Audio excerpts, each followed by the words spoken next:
Hello. Excuse me.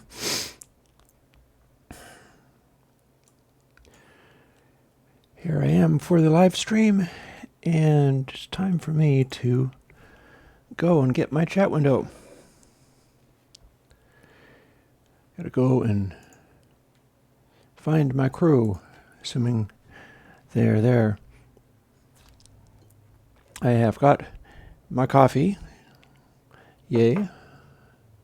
It's too hard to drink. It took me too long to make, and now I'm going to have to wait a little bit to get that fired up.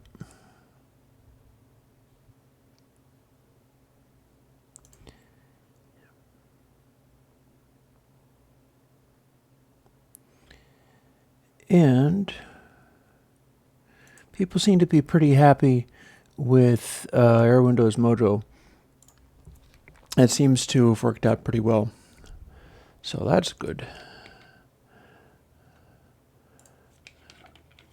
Let me go and see if I can't find that. Come on, page work. I'm trying to find my usual chat window that runs.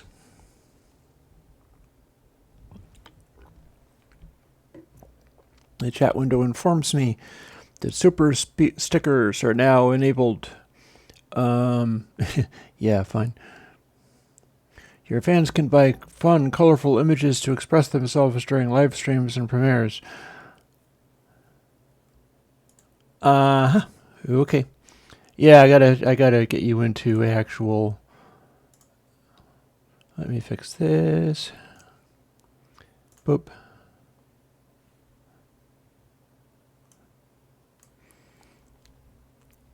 So what I'm going to have to do is reshuffle my windows and things, which is fine.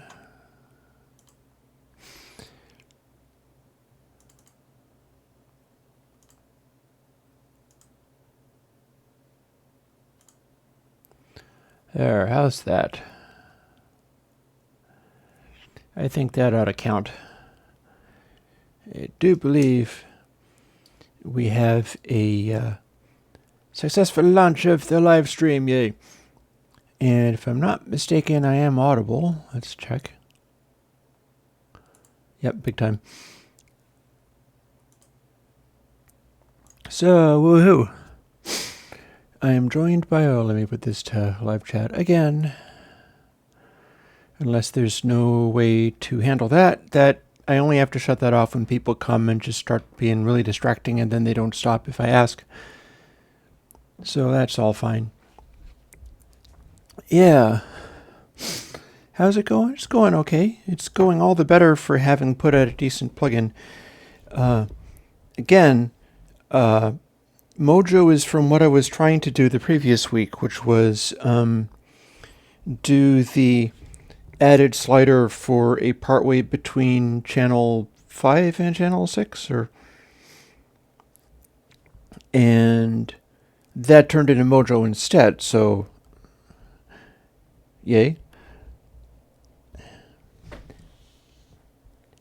There is also another thing that is following up with that you'll hear about next week. It's just a secret. It is sufficiently distinct that even though it's a very similar looking algorithm,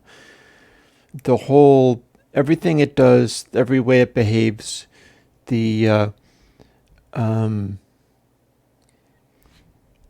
action and tone and everything about it is so sufficiently different that there was no point having it live in the same plugin, so it's a distinct one.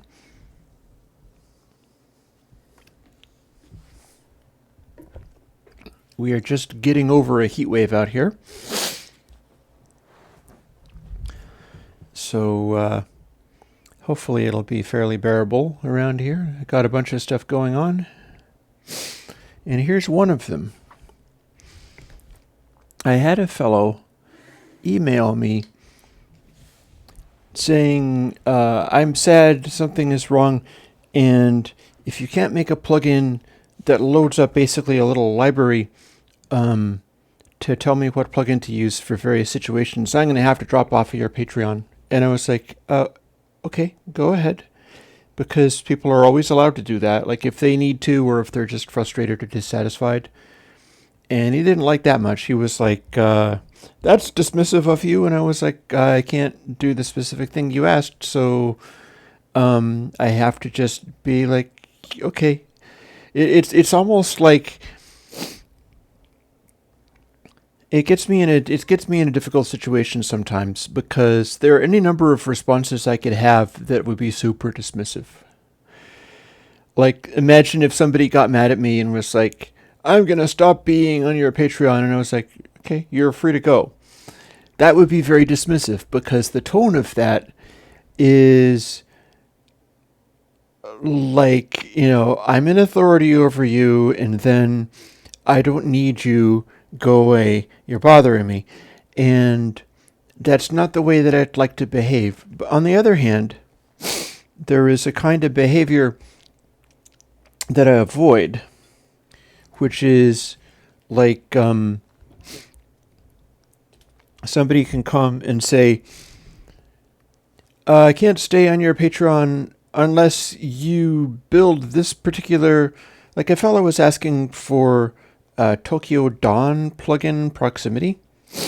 And, something? Hang on. Give me a second. We're going to get into this, but I'm being awfully snuffly. So...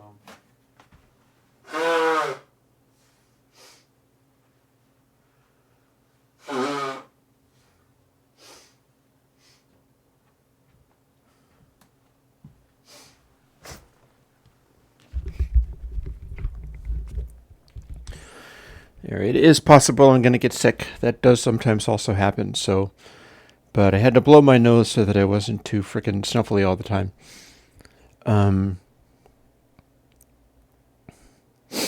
The fellow who was asking specifically for Tokyo Dawn proximity expressed it in those terms. Was like, it's not available on all of the platforms that I use. I'm looking for it in Linux VSD. Can you help? And I was like, well, I have distance and distance 2. But I don't have the reflection stuff that proximity has, or the stereo thing that proximity has, nor am I going to do it because I don't copy other people's plugins. So, again, that can be troublesome, because it gets into this zone where, there are always going to be people... the sneeze? Yeah, go for it. There are going to be people who will get mad because I'm refusing to do what they want, because in the final analysis, if somebody's asking me for particular things, there's a chance I'm going to refuse to do what they want. And it's awkward and difficult. It's definitely awkward and difficult being a Patreon person, so you gotta kind of just try to keep doing enough positive things to make up for sometimes contradicting people, letting them down, denying them, refusing to do the thing that they want. Because a thing about people is that people see things from within their frame of reference. It's not really useful to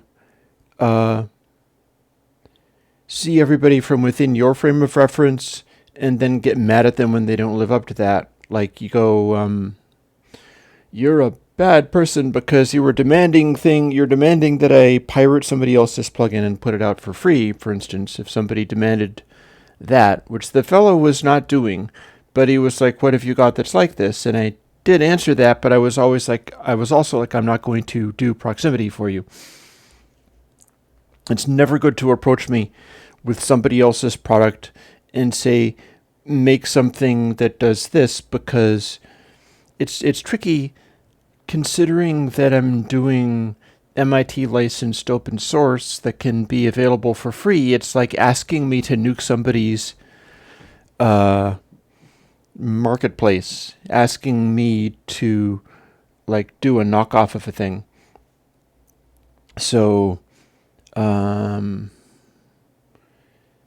granted, I don't do GUI interfaces, and that is a part of, like, it's something of a damper for if you were doing, say, one of the Waves 1 knob ones, and I was supposed to do something that was like that, I might be able to do the sound better, but it's not going to have the glossy GUI and stuff.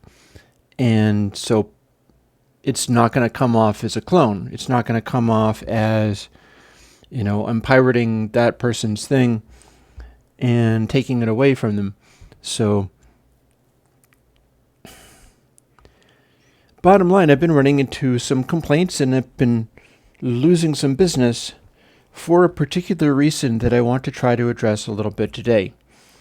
And I have a different thing to draw on rather than the cards, because this is my primary notebook for noting down stuff that I'm doing. For instance, what you can see here is some logic gate drawings and color-coded chips for when I'm putting together stuff on the perf board and making it work like that.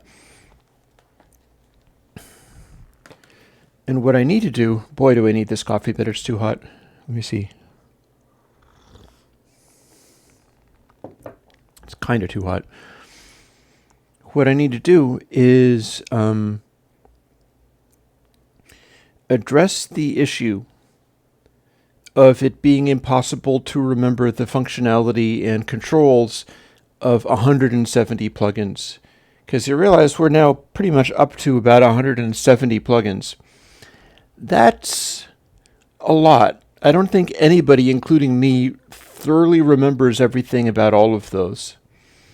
And it's also complicated by the fact that I've got things like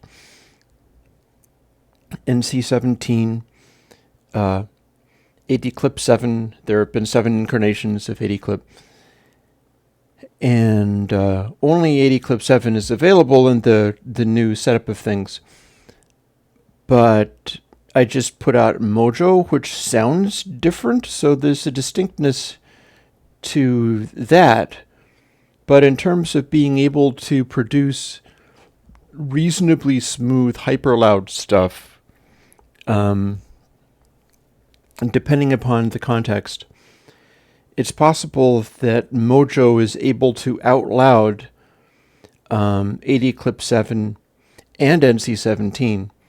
So there typically is a issue regarding new stuff coming out that invalidates certain other older things that might or might not be relevant. I'm going to have to look at the chat because people are talking.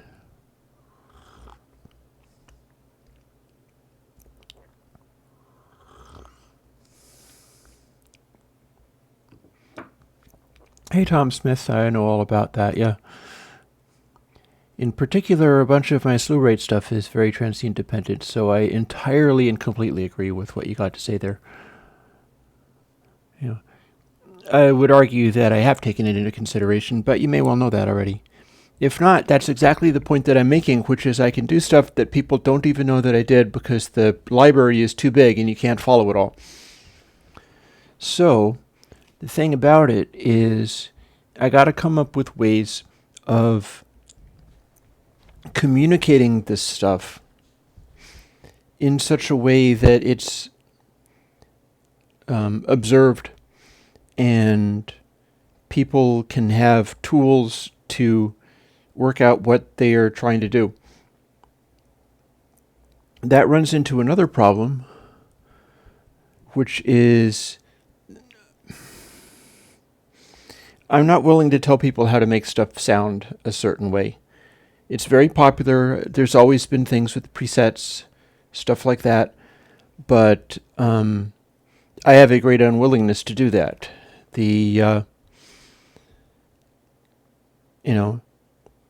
How do I make a mix? I see it as the sort of Peter Gabriel style sound sculpting and coming up with unique things, and so I love making all the tools, especially when the tools are weird, different. I like the people, like somebody mentioned David Pixley. I like David Pixley because he's eager to find weird misuses of things, and I just enjoy the heck out of that. But there are a lot of people who are like, how do I make a big house EDM smash, big house EDM bass or something like that, And it's tantamount to looking for downloads of loops and things. It's tantamount to trying to build music out and mixes and sounds out of pieces that are just directly given to you, which is not really where I'm coming from, nor do I think I'm necessarily that great at supplying those. Like, there are folks out there, like, Slate's always been good at this. He started out with drum samples that were very pre-processed and sculpted to do a particular thing. Happens to be good at that thing.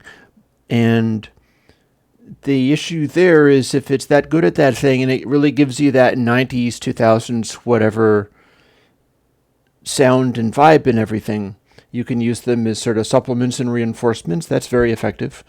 Or you can just straight up go and literally only use that. And then everybody's tracks start sounding the same. And so I don't see that as what I do. I don't see that as what I do as supplying sounds and channel strips and things for people who are going, like, tell me what's good. You see some of this conversation. I should be drinking more of my coffee because, yes, it would make my system cool down a little bit. And I hope David is fine, but I don't know. I haven't heard from him lately. All I can do is be like, oh yeah, I like David. Please show up. Yeah, White Sea also. We haven't done that Minecraft thing, but then I haven't heard anything from that. And there's also stuff that I could get together that would make it better. And also, I haven't taken any rest, so I haven't played any games. So maybe it's still a good idea for me to do something like that. White Sea is keeping real busy. So I can sometimes see, like, oh wow, look at all that stuff he's doing. So he is definitely he is pushing the YouTube thing and doing that whole insane Silicon Valley Western world treadmill stuff, correctly recognizing that, yeah, you have to beat yourself into the ground to do it. You know, another type of endeavor that requires that kind of intensity is, for instance, being a mangaka. If you were a manga artist in Japan, basically that just requires that you give up everything else and your entire life is drawing 24/7 until you die or stop. And if you die or stop, you stop being a mangaka and you stop. There is no space for you there anymore. So we're all kind of in that zone a little bit. And it may be just the way that communicating on a large global scale works, that there's not room for hundreds of different people doing a given thing. It'll gravitate towards the top ones, and then everybody else kind of go over the... And if things were much more balkanized and small, like if everybody lived in little small towns and that was all you could do, then you'd have room to be the mangaka of the small town. But since everything is very global now, that doesn't really work out. And it's interesting. It's a weird problem. I do certainly hope that David is doing well. I lost a friend in the last couple of days, which is a somebody in one of my the recovery groups. I don't know exactly what happened. It could have been overdose. It could have been suicide. If indeed those are even distinct things, because in some ways they're kind of the same. But yeah, so here's hoping that we're not looking at a double header there. I'll be looking around going like, things come in threes. Who else is going to die on me? My brother is still doing okay, though. I went and saw my brother the other day, and we did a little bit of work on the Godot-based video game that we were putting together. And he's perking up a little bit. He had more energy. He did have a couple of strokes a while back, and that frightened him a lot.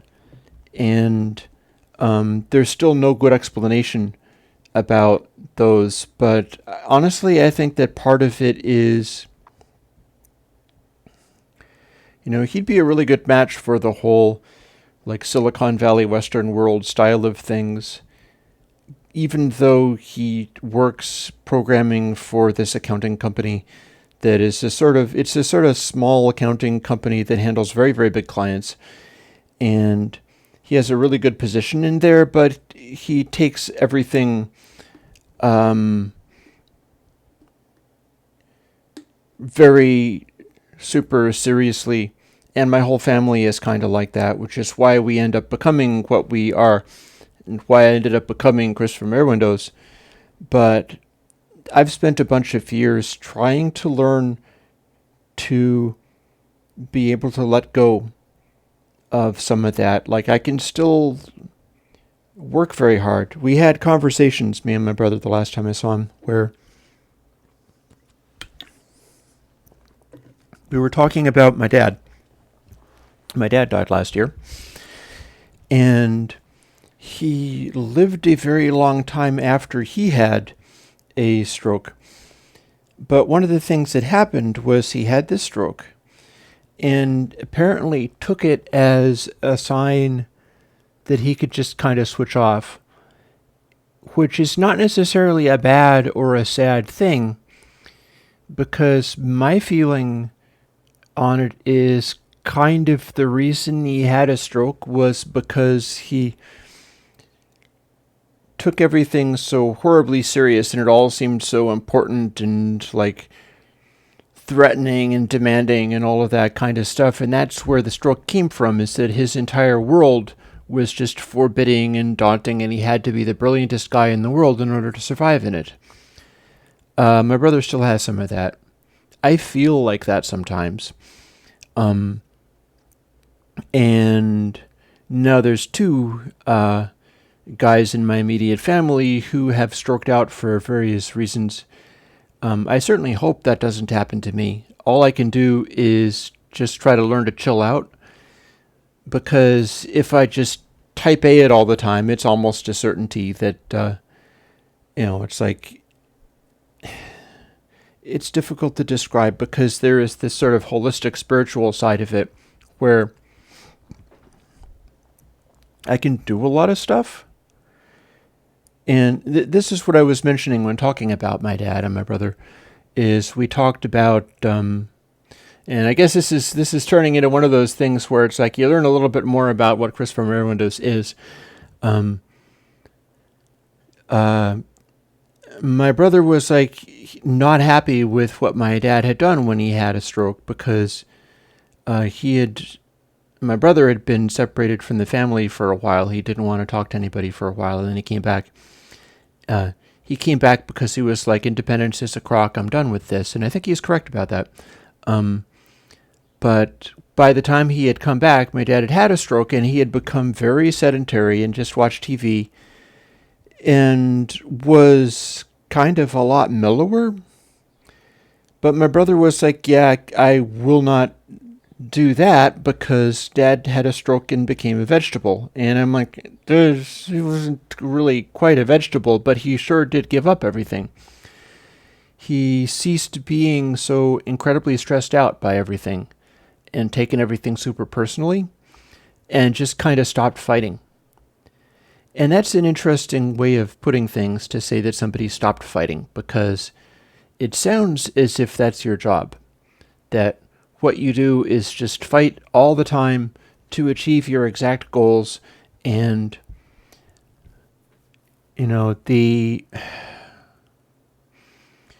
if you get into a recovery program, for instance, if you abuse drugs, which I did when I was younger, like 25 or 26 years ago,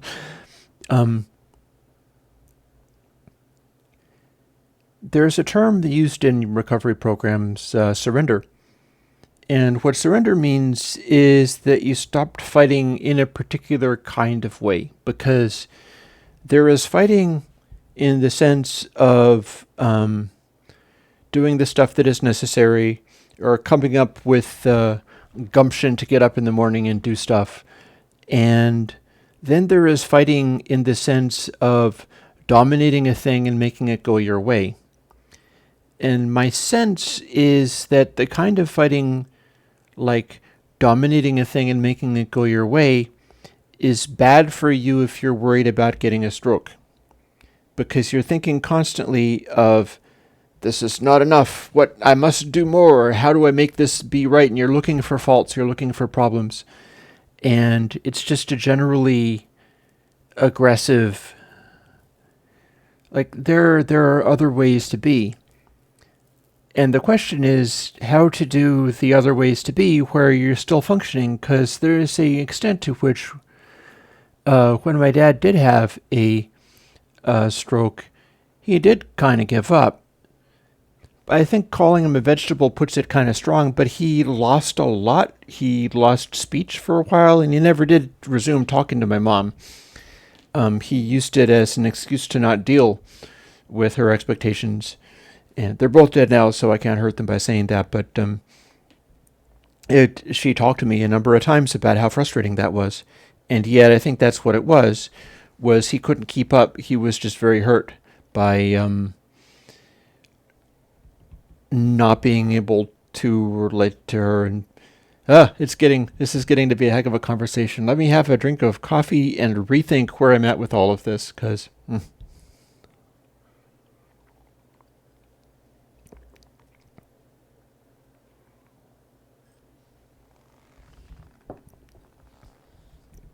I would like to mute that, but I don't have a mute button on my custom microphone.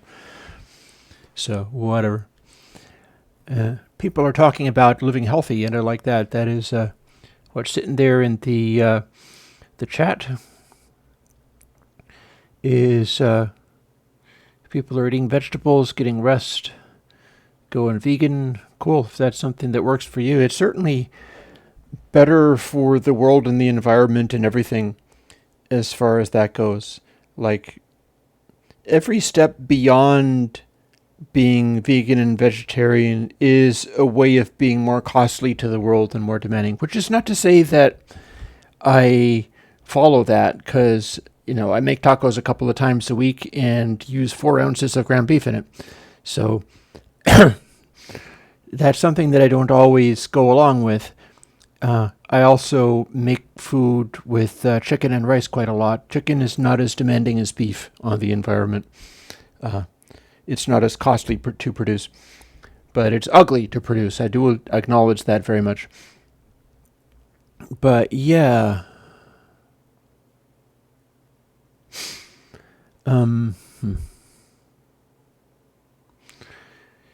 So,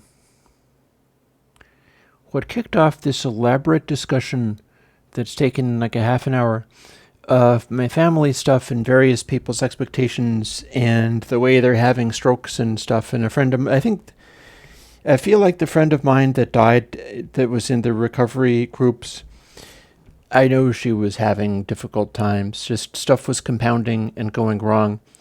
Part of it is an economic thing.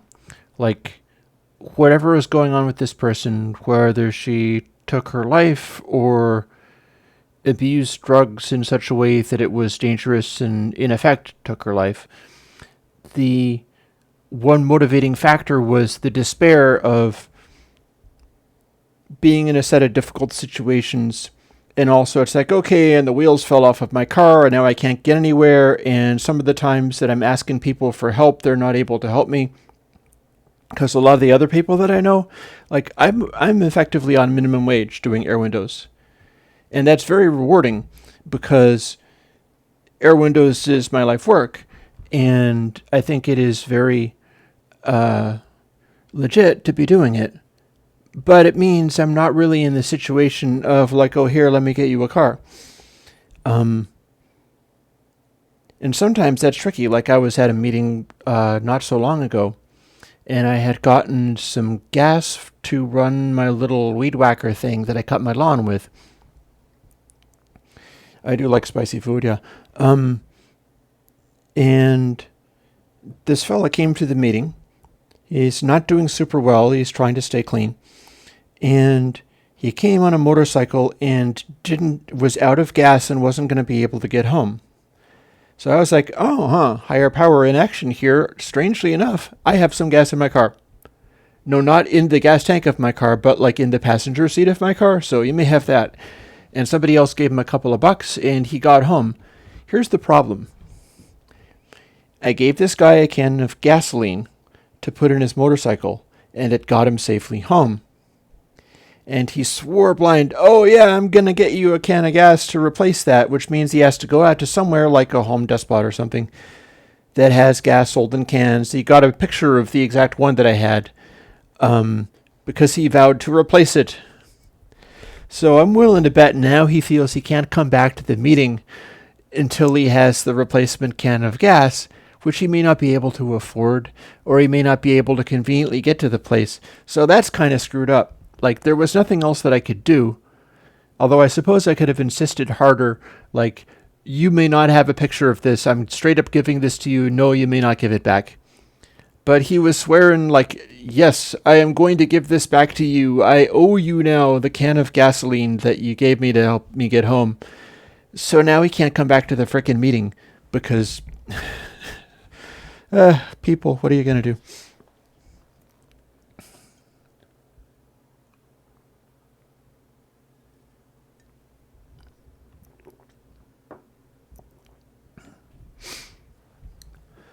So before we got onto all of this thing, I was talking about how somebody had abandoned my Patreon and like took away basically a $7, like he was at $7.75 a month, I think. And he bailed because he was like, I can't use your plugins because there's too many of them and I can't remember them all and I'm using them less and less. And I was like, yes, you should go if that's no longer being actively used for you. There's nothing that I can take away from you, nor do I want to. And here's the thing, is it's not, I had a long back and forth with this guy in email, and it got kind of personal and ended up on a good note. I sort of got vulnerable and I was like, man, I wish I could, but I can't do the thing that you're asking, and it's making me sad that I can't. I can try to do something else, but you're asking me for particular promises, and I will not make fake promises to you. Because, like, if anything was going to get me to stroke out, it would probably be that. It would be getting money from people by promising them various things and saying, oh yeah, I will do that. I'm definitely going to do that for you. And there's a list of them even now. Like, I will do the bad cassette tape plugin that has really extreme modulations and dropouts and stuff, or the tape with all the oxide flaking off simulator.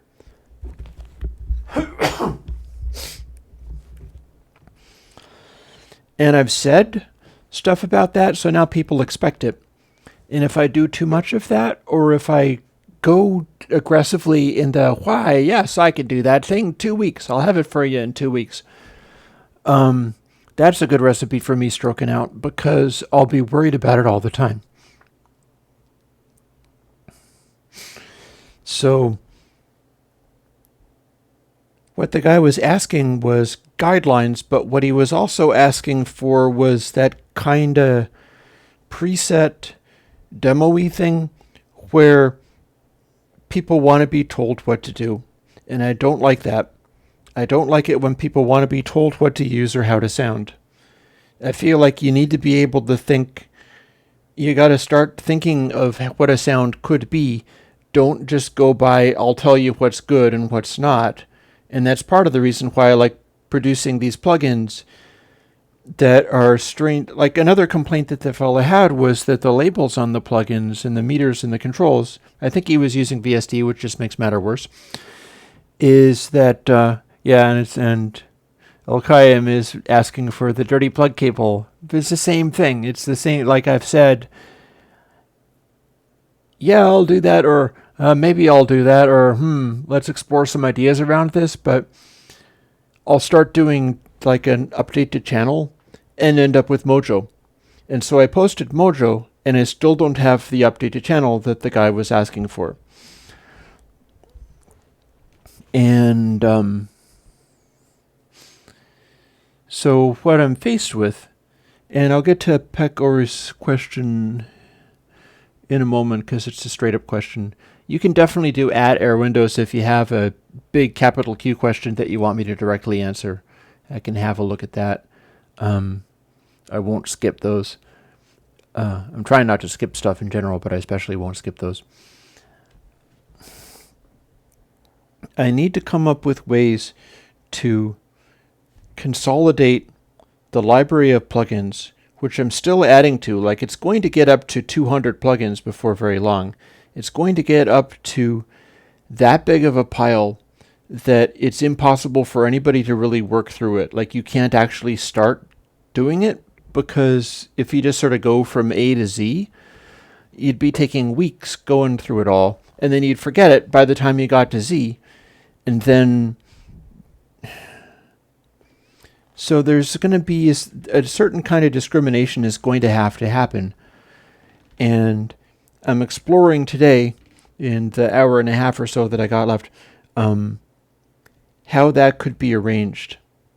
For one thing, I've established, I think, that I can't leave it to the community to do that, because it's kind of, in a way, it's like not really your job as the community. That's asking a lot. That's like you'd employ somebody and pay them to do an organizational thing that's also a marketing thing, that's also a, writing or media generating thing. Asking for that is too much. Generally, people aren't even doing like video reviews of my stuff. Whitesy did, but not many people are. So there's 170 YouTube videos by me that are outlining the plugins that I've done, and not a lot else. And those generally are sort of off the cuff, and they're not really organized in the sense of, like, Rick has just mentioned using a color per type. Well, I'm using a color per type on the CMOS and raw electronics synthesizer stuff that is gradually coming into fruition. That's gradually going to start happening, and I hope to be able to show people that. But again, it's going to be the thing where I bet there are probably a lot of people who want to watch me build things like that and play with them, because it's like hanging out with Chris doing the thing. There are probably many fewer people who would do that themselves and then use the end result. So it's always kind of complicated. There's going to be an audience that's bigger for, hang out with me while I do the thing. And demanding that people do the thing itself is a lot more limited. Like, if I was building these perfboard Eurorack things, which I've done a couple of, and if I started building them in large numbers and selling them, that would be, you'd get more people trying to buy the ones that I built than you would get people getting kits or building them themselves from their own collections of parts. So that's something I kind of have to work out. And it gets awkward because of the people that I'd like to encourage. In many ways, I would like to most encourage the people that would build that stuff themselves. I always enjoy that, I always enjoy that. So it's an interesting prospect. And let's say for the second hour of the live stream, perhaps, what I should do is make a bunch of notes on ways that I could organize this more informational thing. Now, before that goes much farther, I got to catch a question before it goes off the screen.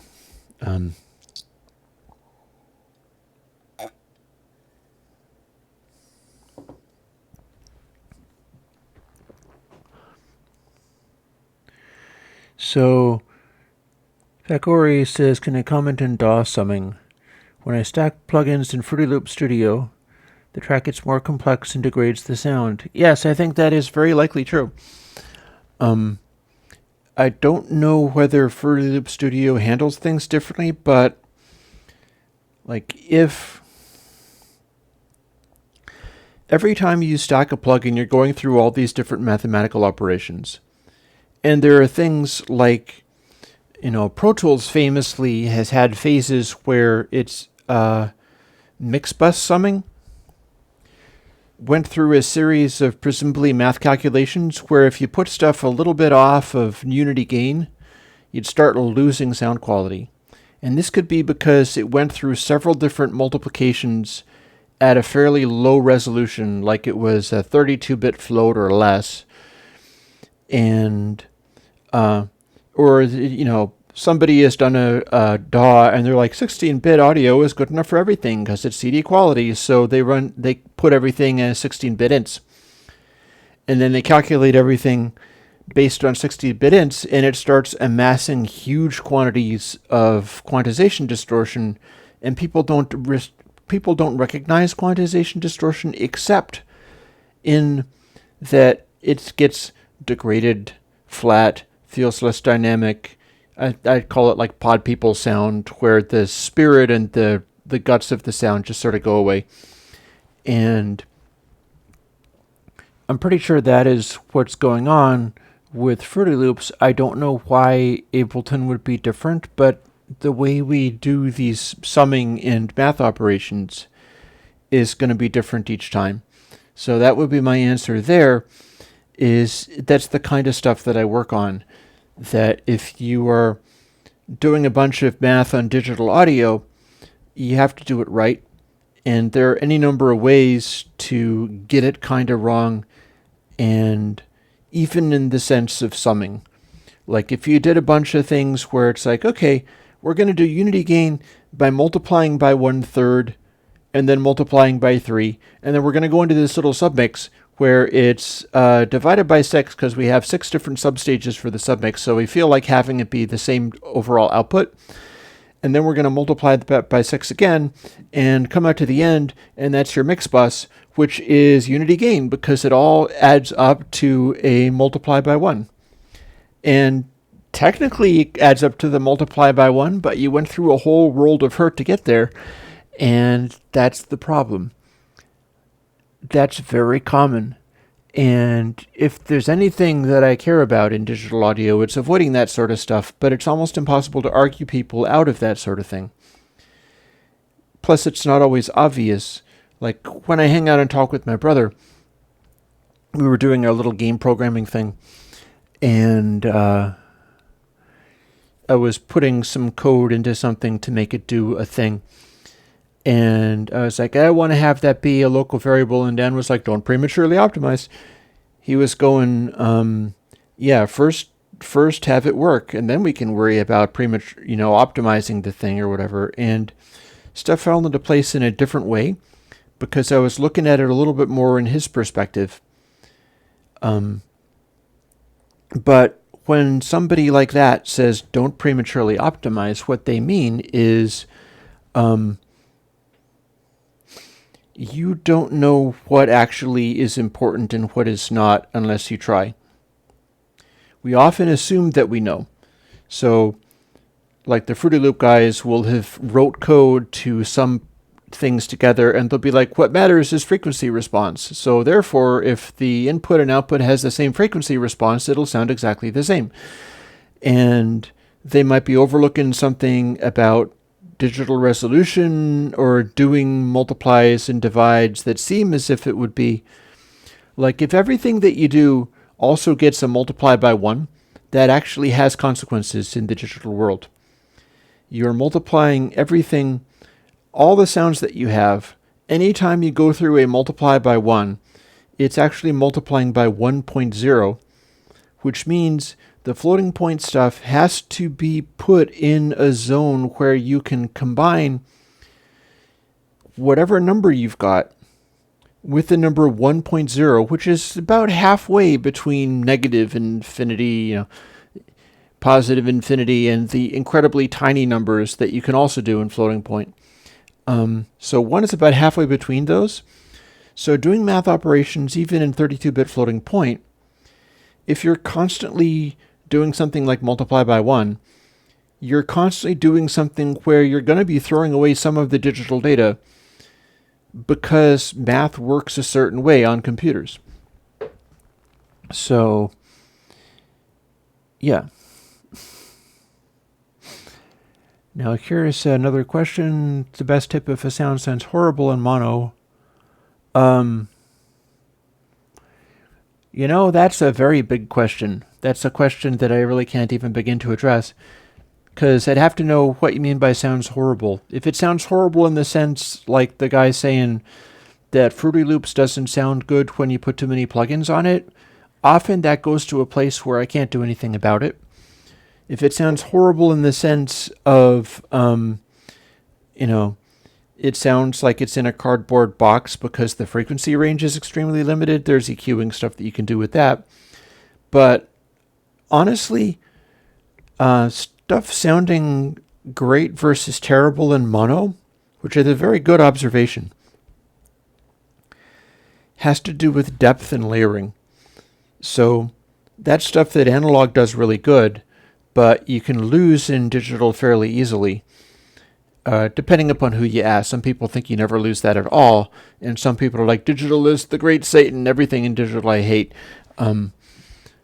But that's something about retaining rather than something about adding. You don't really get plugins and add them to have more of that. Now, Amit asks a question that really got my attention. Why does the default input of Mojo mute everything? Why is it 0? It shouldn't be. I'm about to go and have a look at the GitHub to see what I actually put out, specifically in VST form, because if I'm not mistaken, 0 should be 0 dB. So I need to check that, and I'm about to. Let's go over to the GitHub. One of the nice... Oh, no. Something went wrong. GitHub gives me a 500 error. Try again. Okay, that is not pissing me off. I gotta go and... Oh. It's back. It's wrong again. So the hell. How about if I go to another one of these subfolders? Okay, GitHub is having issues. GitHub is broken. That's convenient. I bet a lot of people are having a lot of fun with that. However, I don't only have GitHub. I can't even see the chat anymore because I have to go and dig up some of this information. I have my local repository. So here is GitHub, and I can load this in a regular plugin. I know the AU is fine, and I can check to see that... Here's Mojo as my Mac VST, and come on, you. Open, damn your eyes. Okay, it's going to be giving me problems as well, so I'm going to force it to open in Text Wrangler. There we go.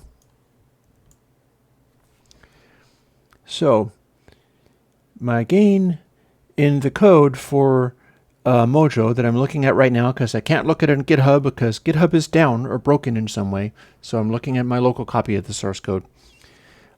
Says double gain equals A times 24 minus 12. So 0 is intended to be decibels. And then I'm going to look at it again and go, oh dear me, okay, so I think I may have a quick bug fix to put out, because what I'm seeing here is that this doesn't seem to be doing what I wanted. That's not good news. That means I'm going to be working all day on this. Technically, I could be doing this right now, and maybe that'd be a good idea. So we're going to scrap the explaining how to make this stuff work so people understand what they're doing, and go directly to fixing the immediate bug fix and putting out an updated version on stream. Yay, you get to see that. But what I'm seeing here is that I did the gain equals A times 24 plus 12. It must get really frickin' crazy results on VST. I'm surprised nobody mentioned that. I'm glad you did mention it, because it is definitely saying if gain is not equal to 1, input sample times equals gain, and I don't have my usual source for... Let me take a moment and also check the other related one. I'm going to see whether I had these.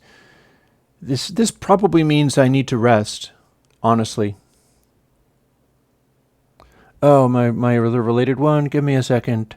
I'll just sort of talk my way through this bit by bit. Because my other related one is sitting there waiting to be handled. It is sitting there in the going to GitHub stage. And I see the same problem there. So, here's what we're going to do. And I'm going to point that at me. You might not be able to hear me very well, but I need to not be enclosed in this while I deal with this amazing urgent problem. I'm also going to take a second to post on Gearsluts and I'm going to post on Gearsluts and VHS to say what the problem is.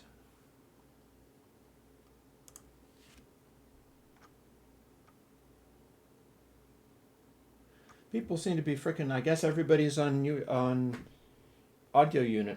I guess nobody's on VST. That, or they just taking it as for granted.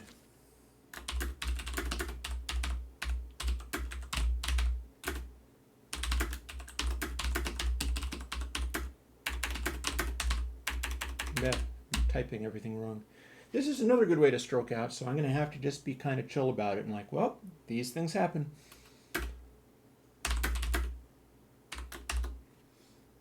So I have a bug fix coming. The VST is supposed to be in DB. So there is a post to the VHS and Gearsplat. I can't see the chat. You guys can talk all you want, but I can't see the chat until I open it up so that it's possible to see it. Oh, for heaven's sake. I hit a thing and my web browser went crazy. It shrunk everything down to flyspec ant size. Did you have to do that? That's not what I needed right now. So I posted this happens. This has happened in Chrome as well, and I really don't know why. You post something into a text field, and the web browser goes. Yeah. So there's my post 2, and let me see. It is going to give me a size, so that's fine. I've announced in 2 different places that there's a bug fix coming. No, I can't put the headphones around my neck right now. Sorry, you're just going to have to deal. But on the other hand, the fellow before who wanted to see me live coding is actually going to get to see something like that, because that's literally what I'm going to have to do. So, I'll just kind of yell about that. It's pointing more or less in my direction. In fact, so here's the dangly bits. I'm not actually going to be using this keyboard. There, we can bonk it against metal pieces. That works. It's great. So now it's kind of like you're getting audio and kind of getting more complicated. So you must surely be able to hear something, though. I mean, that's still a microphone element. It's supposed to be kind of like this. Yeah, I'm stressed out because the plugin is wrong. It went out labeled incorrectly. It is wrong. It needs a bug fix. And usually what I like to do is do bug fixes on the fly. I could stop the stream, but sometimes people like seeing this. Maybe this is why there's 20 people watching me do this now. I can also have a look at OBS, and let's see, we're at minus 6 dB, I'm 20 dB down. If I turn it up a whole lot, then you can actually get close to, yeah, I've turned up the mic more. And that's going to do for now, and then next time I use this, I'll be blowing your ears off. So woot. Yay. So what I got is, hard to see this, it's coming off. This is my work laptop. I can move it over here, but I can't actually stretch it that far. I won't really have to be doing the test thing. That VSD project, you're going to hear me babbling. It's going to sound like babbling because I'm trying to talk through this, but I'm very discombobulated right now. Oh, I'm having a... No, I'm just kidding. I got to keep a sense of humor, or that is what would happen. Firing up Xcode. Opening recent projects. Here's the projects that I wanted, and it's showing only audio unit plugins. It's not showing the VST one that I want. Yay, I gotta go to open. This is like dealing with an old person on internet tech support.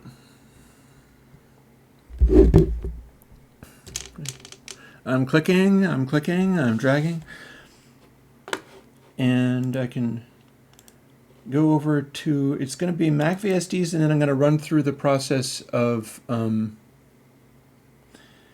going to be running through the process of updating everything, which I have written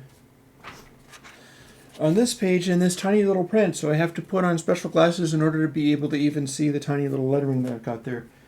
So everything is all a pile of mess and inconvenient, but sometimes that's just the way it is. One of the things I was wanting to do, and this got by me, and the AU is working fine, because the thing about the AU is that it lets you specify numbers in, and that's the bit that I miss, is AU lets you specify -12 to 12 as a control. And so I am, in Mojo on the AU, it's specifying -12 to 12. On the VST, I've got the number generating -12 to 12, but somehow it's missing the bit where it converts it. Actually, that's a good question. I should probably check that too. Let's switch over to the other computer for a moment. In our madness of bug fix mayhem, you can also keep track of how fast it was possible to do this. And the Airwindows folder and GitHub. And let's see if I even had that in the AU. It would be very upsetting and embarrassing. And just, what are you going to do if it is AU Mojo? Where's Mojo? It's M. Mojo starts with M. So we're going to go there. And Mojo CPP is where my information lives in this one. I drag it to Text Wrangler because it doesn't actually open properly by using the selected menu. And here's the thing. Mojo says gain equals pow10, get parameter kparam1 divided by 20. That translates dB into a number that's the number that you multiply the audio signal by in order to make it work. So the AU doesn't need to be updated. All the VSTs for all the platforms need to be updated. So I'm going to be busy doing that for the next hour.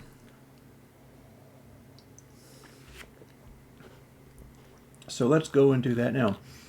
And I've got a couple of different ones because I've got this one. And if you're watching this, I'll give you this special little thing that the next plugin to come out next week, which will be working because I will have fixed this bug in it already, is called Dino. And it's like an opposite Mojo, where rather than getting big and fat and thick, it has this weird knack of making a very powerful, intense sound that's kind of like what Remap does. Remap is a bit unusual. I haven't had anything quite like it. And Dino, spelled D-Y-N-O, like a dynamometer, or the dyno that you put a racing car on that revs up really fast, or dino in the sense of dinosaur. Either way, it makes yours track into Godzilla, but not in such a way that it's over loud. It's more like it makes your track into Godzilla in that it sounds big and huge and tough and powerful without necessarily making it be that loud. So here's an interesting side note. I can look at this double gain equals 8 times 24 and type it in from what I'm seeing on the other screen, because that'll work too. So I'm going to want another set of parentheses. and pow parenthesis and closing parenthesis. Now I've got it saying pow equals a times 24 minus 12, which is not actually correct because I need two things in there, so it's going to be 10.0, comma, because pow is a function where you give it two parameters. One of them is the thing, and the other is the power that it raises stuff to. An interesting side note on that is that's also how Mojo is doing its business, how it's doing its stuff, is it's doing things related to the input sample to the power of 4 or to the power of 0.25, because you can have powers, I think I was talking about this last week, you can have powers that are not like integer numbers, like the power of 2 is something times something, the power of 3 is something times something times something, power of 4 is something times something times something times something, but you can also have the power of 1/4, which seems like it's a really weird thing, but it's just how you, that's just how you get square roots. Like square roots is a power of 1/2. And Mojo and the upcoming Dino work that way. So what I'm going to be doing on the laptop is opening up both the VST version of Mojo from the Mac VST where I'm getting the information. And some of this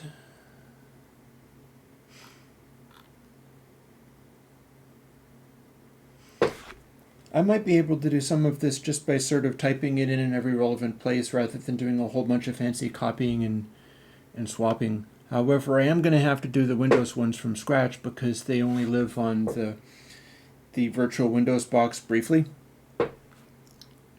And let me move this over so that I can see the, yeah, I can see a bit of the chat. Lost some of the viewership, but that's fine.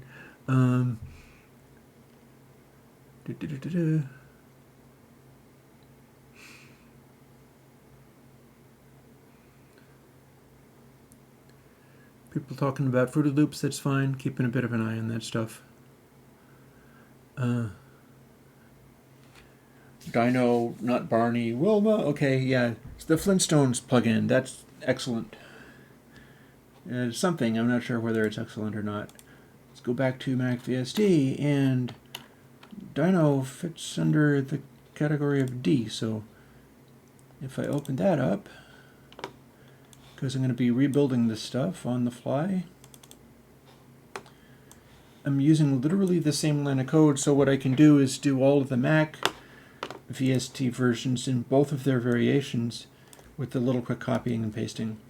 I've just fixed the code up here, making it be the correct gain value, and that's all that needs to be changed. And then I paste it into the 64-bit VST. That is now corrected that. I can build it.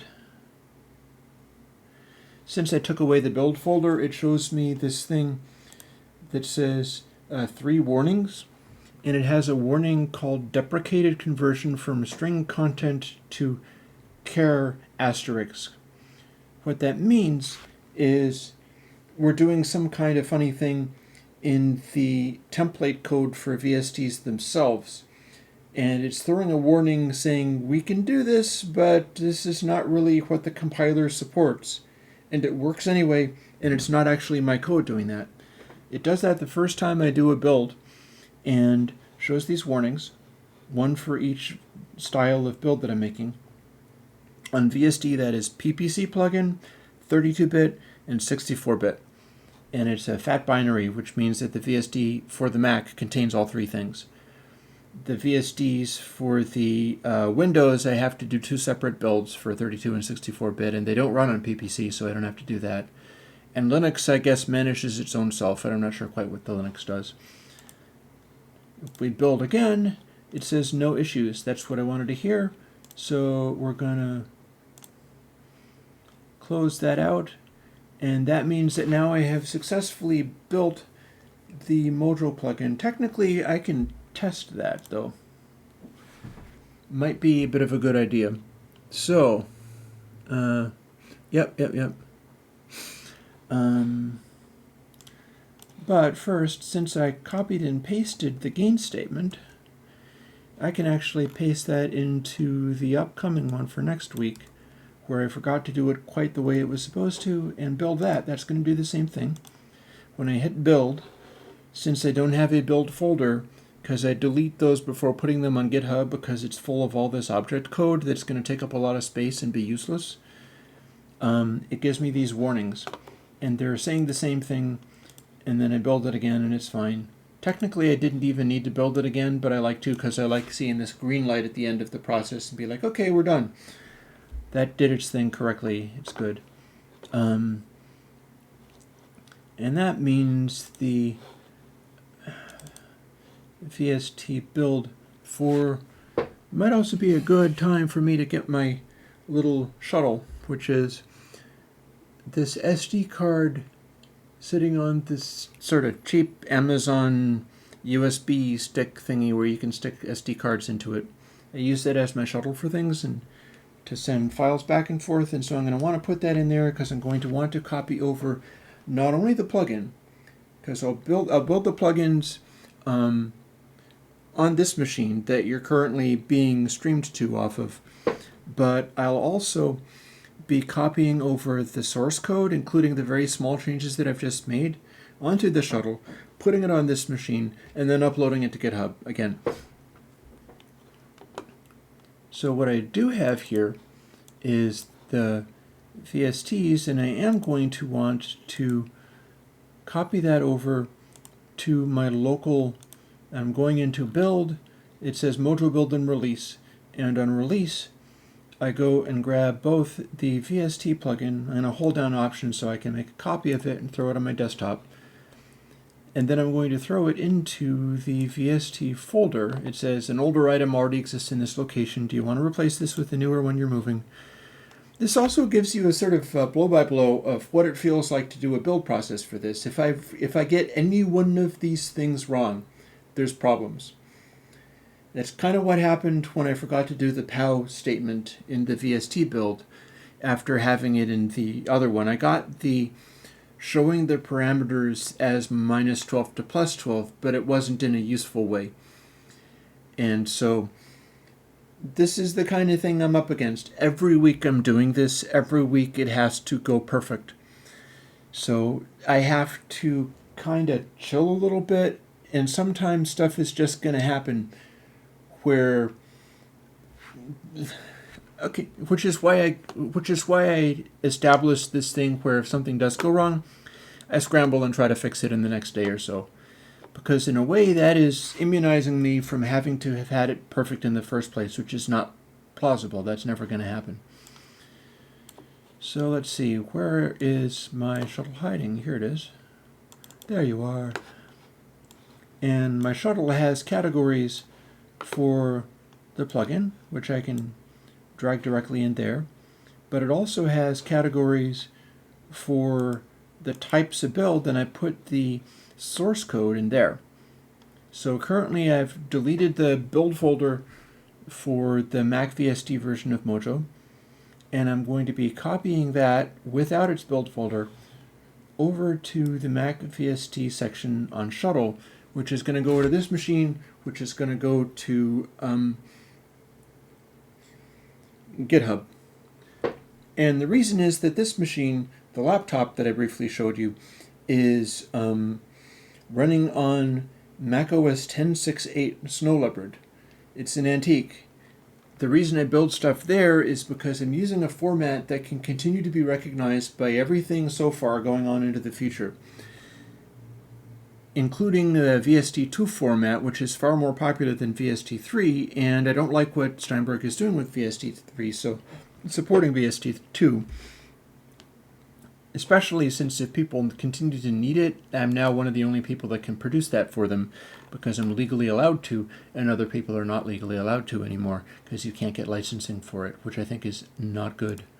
I don't think that's a good thing.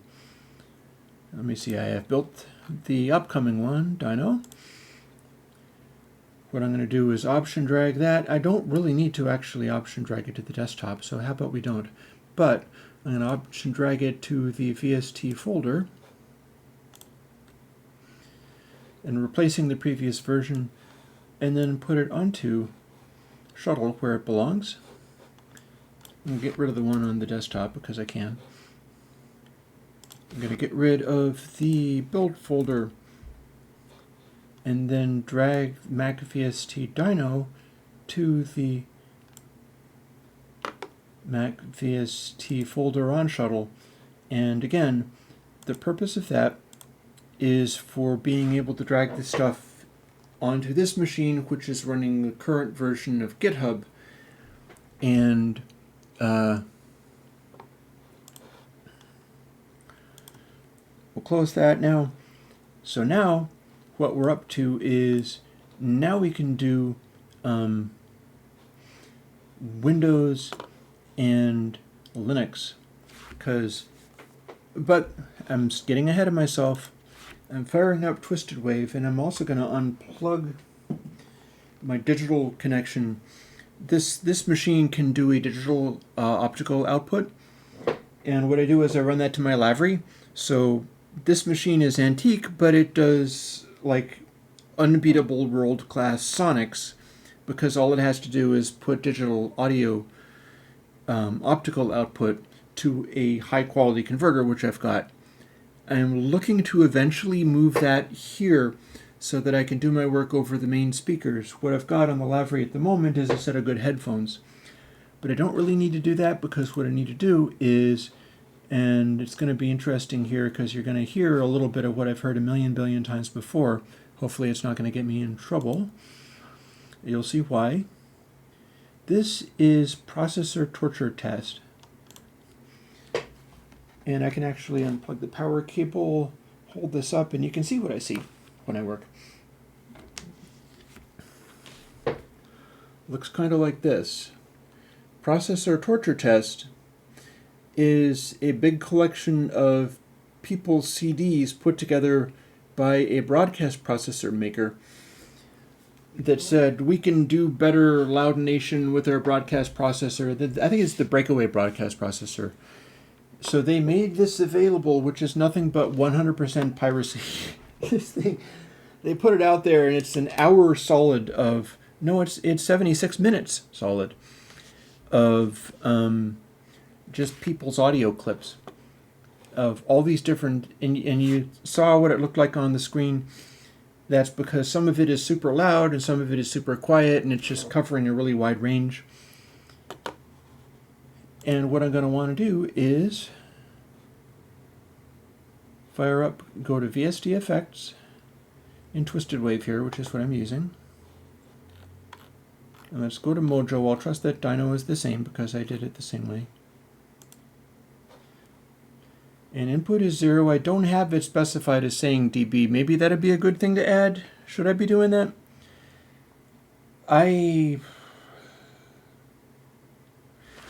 Here's the question. How much of a total update should I be doing in the middle of all of this? I'm about 15 minutes in. I can fix this bug. How important is it to have labeling on these plugins? I can have them labeled.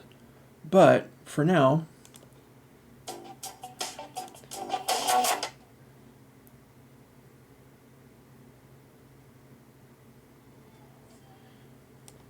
okay, and that's interesting. I wasn't expecting that.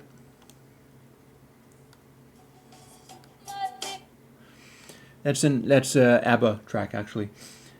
So now what I've got, I'm glad I didn't just put this out, because now if I try to do minus 3.75, it's minus 3 billion. This is not what I expected. So we got to continue bug fixing, because we got continued bugs, and it's not right. While I'm at it, I should really check on Twisted Wave and find out whether it's doing the same ugly bad thing on, because that'd be, I was doing this testing on AU, and the AU was supposed to be working properly. Wow, this is making me sad. Let's find out. Twisted Wave, let's open that back up again. It'll be pretty easy to find out. So, recent effects. Airwindows Mojo. It's not, it says input gain, which there's more letters available in the AU. It doesn't say decibels, and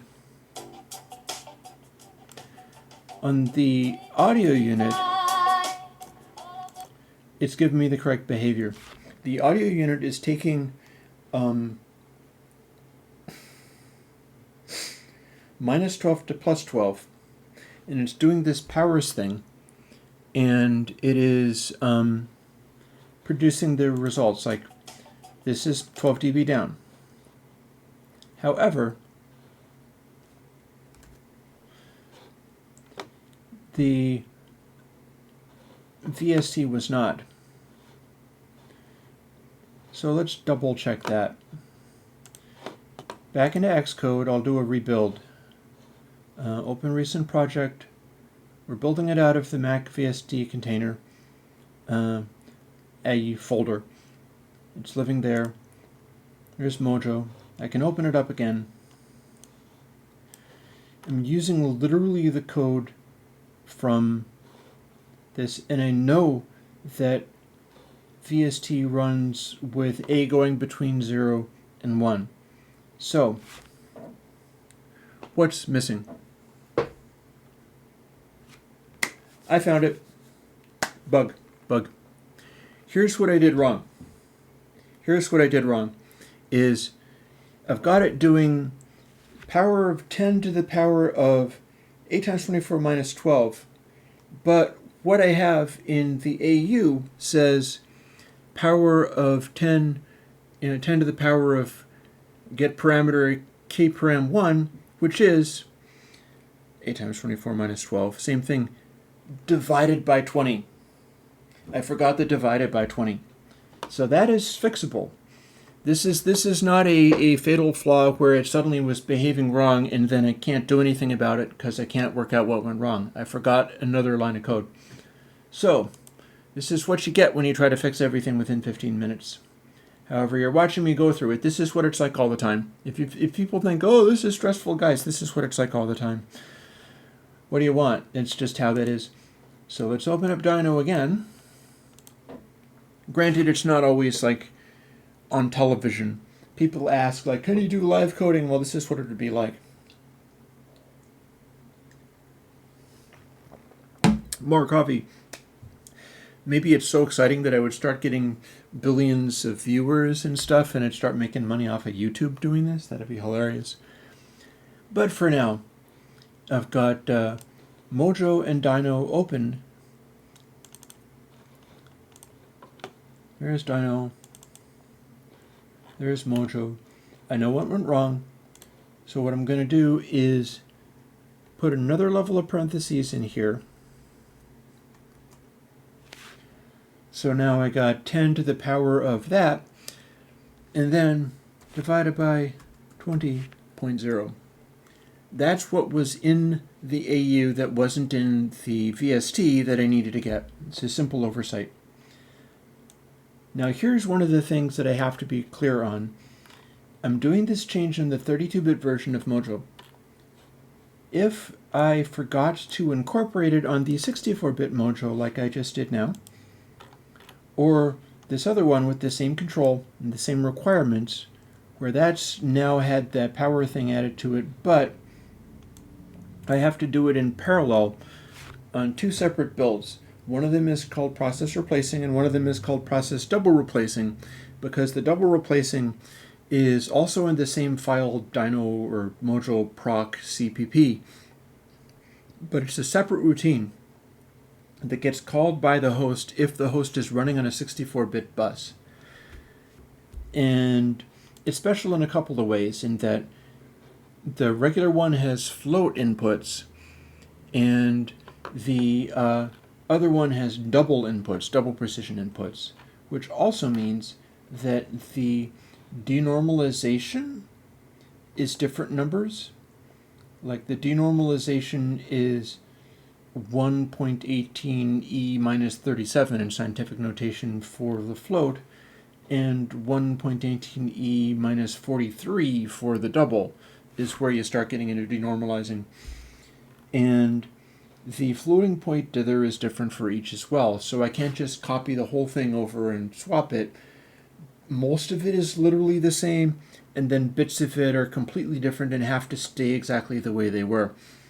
And again, if any tiny part of this is wrong, then the plugin is broken.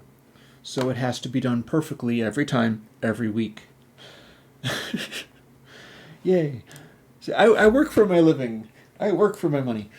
And I have now pasted in the divided by 20 part. And it's divided, yes, that's what it says on that screen, on both Dino and Mojo. So I'm building Dino. And again, I removed the build folder, so it's giving me warnings. And although I don't need to, I'm going to build it twice just so that I get to see it say succeeded rather than warning.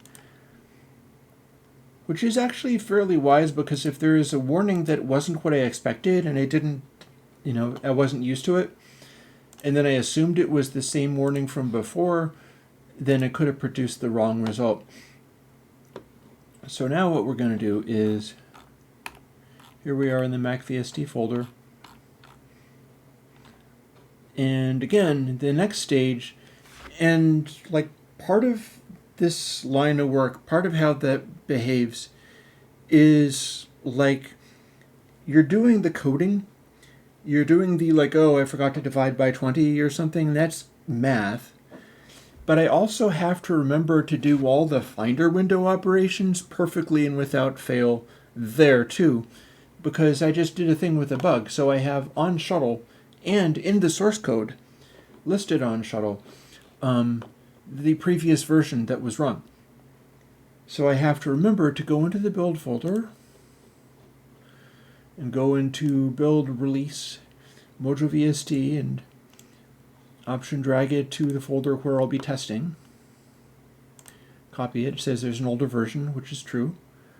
And then I also need to remember to drag it over to shuttle, where it's going to replace that. I need to remember all of the places where I put the old version that I just did a few minutes ago, and replace every single one correctly with the new version that I updated, or I'll be putting out the plugin that has the bug in it still, even though I fixed the bug, because every little stage here also requires perfect attentivity and keeping track of it all. Don't be a software developer, kids. It's a world of hurt, or something like that. It's actually really cool because it's like Dino, or not Dino, but Mojo, that folks have tried out, and whether or not it's doing the decibel thing that I intended, which, come to think of it. Okay, so quick question for the chat. I've still got 18 people in the chat. Those of you who are here, do you need me to update everything so that it says decibels on the end of all the metering? On the control, should it just be a number, as it is in both of them? It's consistent. Both of them say just a number. And if you think about it, it does say decibels. And it's also legit leaving it as a number, so I'm kind of warming to that, because the way that Dino and Mojo work shifts the volume very slightly. So if I was going to be able to say, like, this is 0 dB, you kick in Mojo, you have a slight gain boost. So it's not literally really 0 dB. So I think that is actually deciding me. Like, this is not one of the two tapes or something like that. This is not one of the EQs where if you're doing a dB change, it's formally specified as that. These, because I'm doing two of them, they're related, is the test bed thing, kind of like when Spiral came out, and Spiral was just a featureless plugin. Since they do boosty kind of things and distort, they do gain, but it's about the algorithm rather than about making a claim that if you have this number, you've made the loudness of your track go up by exactly 3.2 decibels. Right now, if I put that in, it would be a lie. And I'm not prepared to go and shift the levels of things out because this is the simplicity version testbed. So I think what I'm going to do is make a mental note that if I do more sophisticated stuff, that starts getting the dBs and the hertzes. And oh god, everybody, you're killing me, guys. You're killing me. You want the dB. You know, that could happen. I'm going to have to literally do all of this within like half an hour. I have limited time. There's somewhere that I have to be. Okay. Let's roll. Now I don't remember whether I copied the Dyno VST over to that. Well, that doesn't matter because guess what? We're doing that stuff over again, which involves going into several different files, and I'll talk you through all of them and show you exactly what is involved with all of this. But shuttle has now gone back to a state of 0. We have now gone back to where I have made no progress in any of this. Except for that's not true, but I haven't copied over any of the files because we're continuing. We are continuing, there's more. And here's one of the things. I'm also going to be opening up Dyno and Mojo as audio units because now those need to be rebuilt as well. And I need to copy over the source code for that as well. So let's see. I'm going to just go to the open file menu here. Plugins, AU. That's Mojo, so I'm going to also want to look at Dyno, and I can also look at some other plugins. I'm curious whether GitHub is still down. It'd be easier for me to do this if I had GitHub available so I can quickly go to a file of something that's out there and be able to see how I did it. That would be more convenient. However, I don't need to do that for all of this because the VSTs are correctly done, and what I'm going to be wanting to do is I got to look up from somebody else some other plugin. Oh god. Let's try GitHub again and see if they've gotten better. GitHub may or may not still be dead. You can load the basic thing, but if I go to Airwindows, and it's back. Yay. Going to the plugins, going to Mac AU, and I'm going to try to remember which one of these 170 plugins are using a audio unit that specifies in decibels, because in AU what you do is a different thing. But people are going to be able to learn to program by watching this madness. I'm pretty sure some of the tape plugins do that. Like I bet 2Tape does it because it's just the kind of thing where I would. PQRST. 2Tape 5 is my most current version, and if I go to 2Tape 5 CPP and scroll down,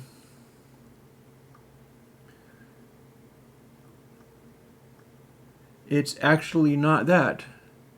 2Tape 5 has everything in 0 to 1 generic. Okay, that's kind of messed up. Maybe if it was in iron oxide. I know I can find it somewhere, I just don't know where. So iron oxide. Let's try iron oxide 5. Iron oxide 5, CPP. Let's look at this.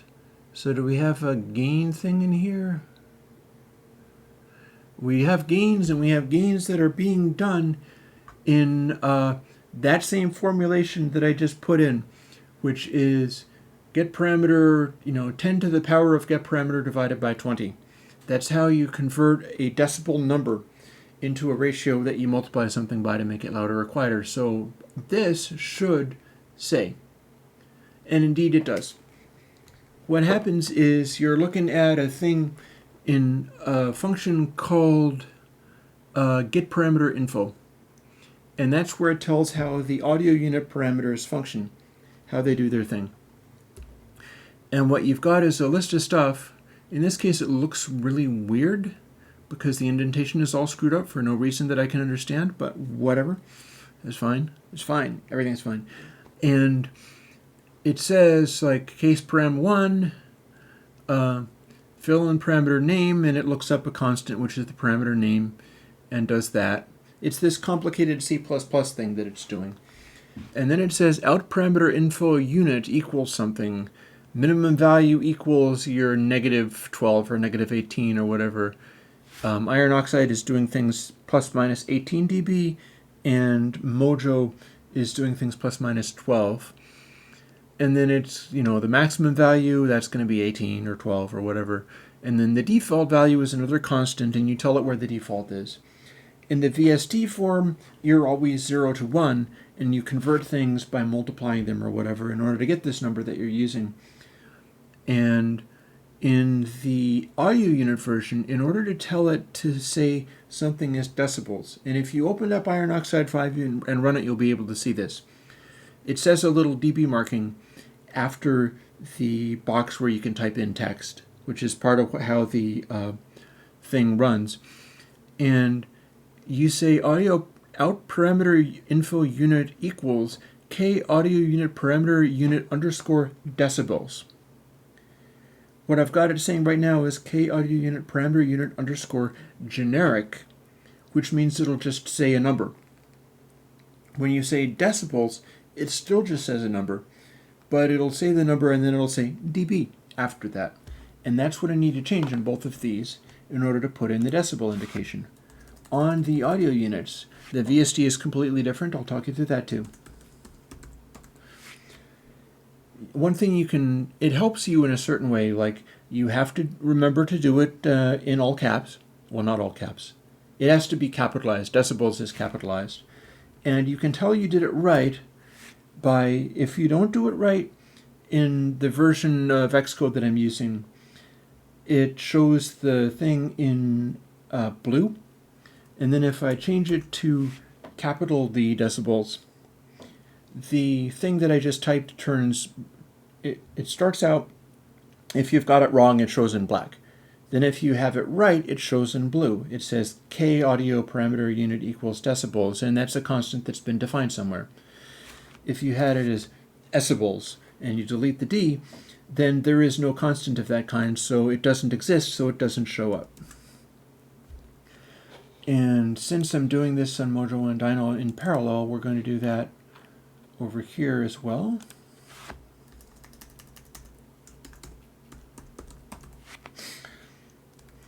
And I'm going to save that. The code doesn't actually need changing. And as it happens, I don't need to change that anywhere else. The audio unit can do that all by itself, pretty much. The audio unit also compiles a million billion files and then crashes the first time that you do it. And I can, oh, no, in this case it didn't. The first time you build something in the audio unit, it makes all these object files and does them in the wrong order, and then shows a million problems and complaints and things saying, error this, error that, error that. You build it again, and this time it looks at the object files first and builds everything fine and has no problems. So these are just the things that you learn. I think I might have mentioned that in the templates that I make available for this kind of thing. And those templates, up and see, I can show you exactly what happened. I'm going to unplug the power so you can see it. And it does this. See all the red there? Build failed, 54 errors. Also, I'm yanking my cable around. It's not very convenient for me showing people this, but watch this.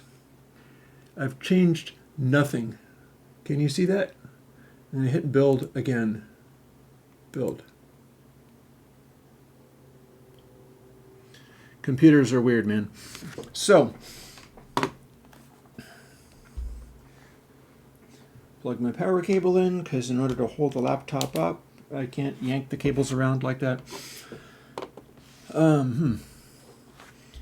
And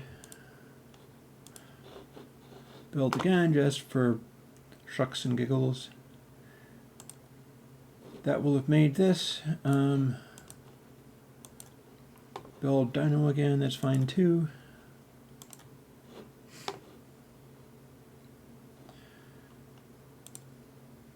We're not dealing with these VSTs right now, so I got to take the plugins. And again, this is keeping track of all of those things that I'm doing with the relabeling of the thing, plus I believe I have also fixed all of the dB things. I don't remember whether I've tested the dB problem, but I'm going to show you something. Quick little twisted wave. You know something? Hang on.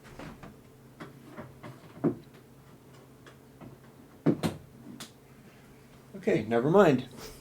I tried to make my cable stretch so that I could pull it over, so that I could hold it up to the camera so that you could see it, and I can't. So I'm going to be connecting and disconnecting the power cable every single time I show you something on this. That, or re-aiming the whole camera. I fired up Twisted Wave, and I'm going to show you a thing. We'll open this, and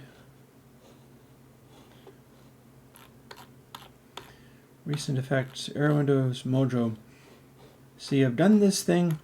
Sometimes it's really difficult. This is one of the extra challenges when I'm doing something like updating all of the plugins with the dither to floating point thing, is I'm doing it just like this, but for 170 plugins in a row, and I have to have every single little stage in the Finder or whatever to be exactly right every step of the way. So that becomes pretty brutal. But for now,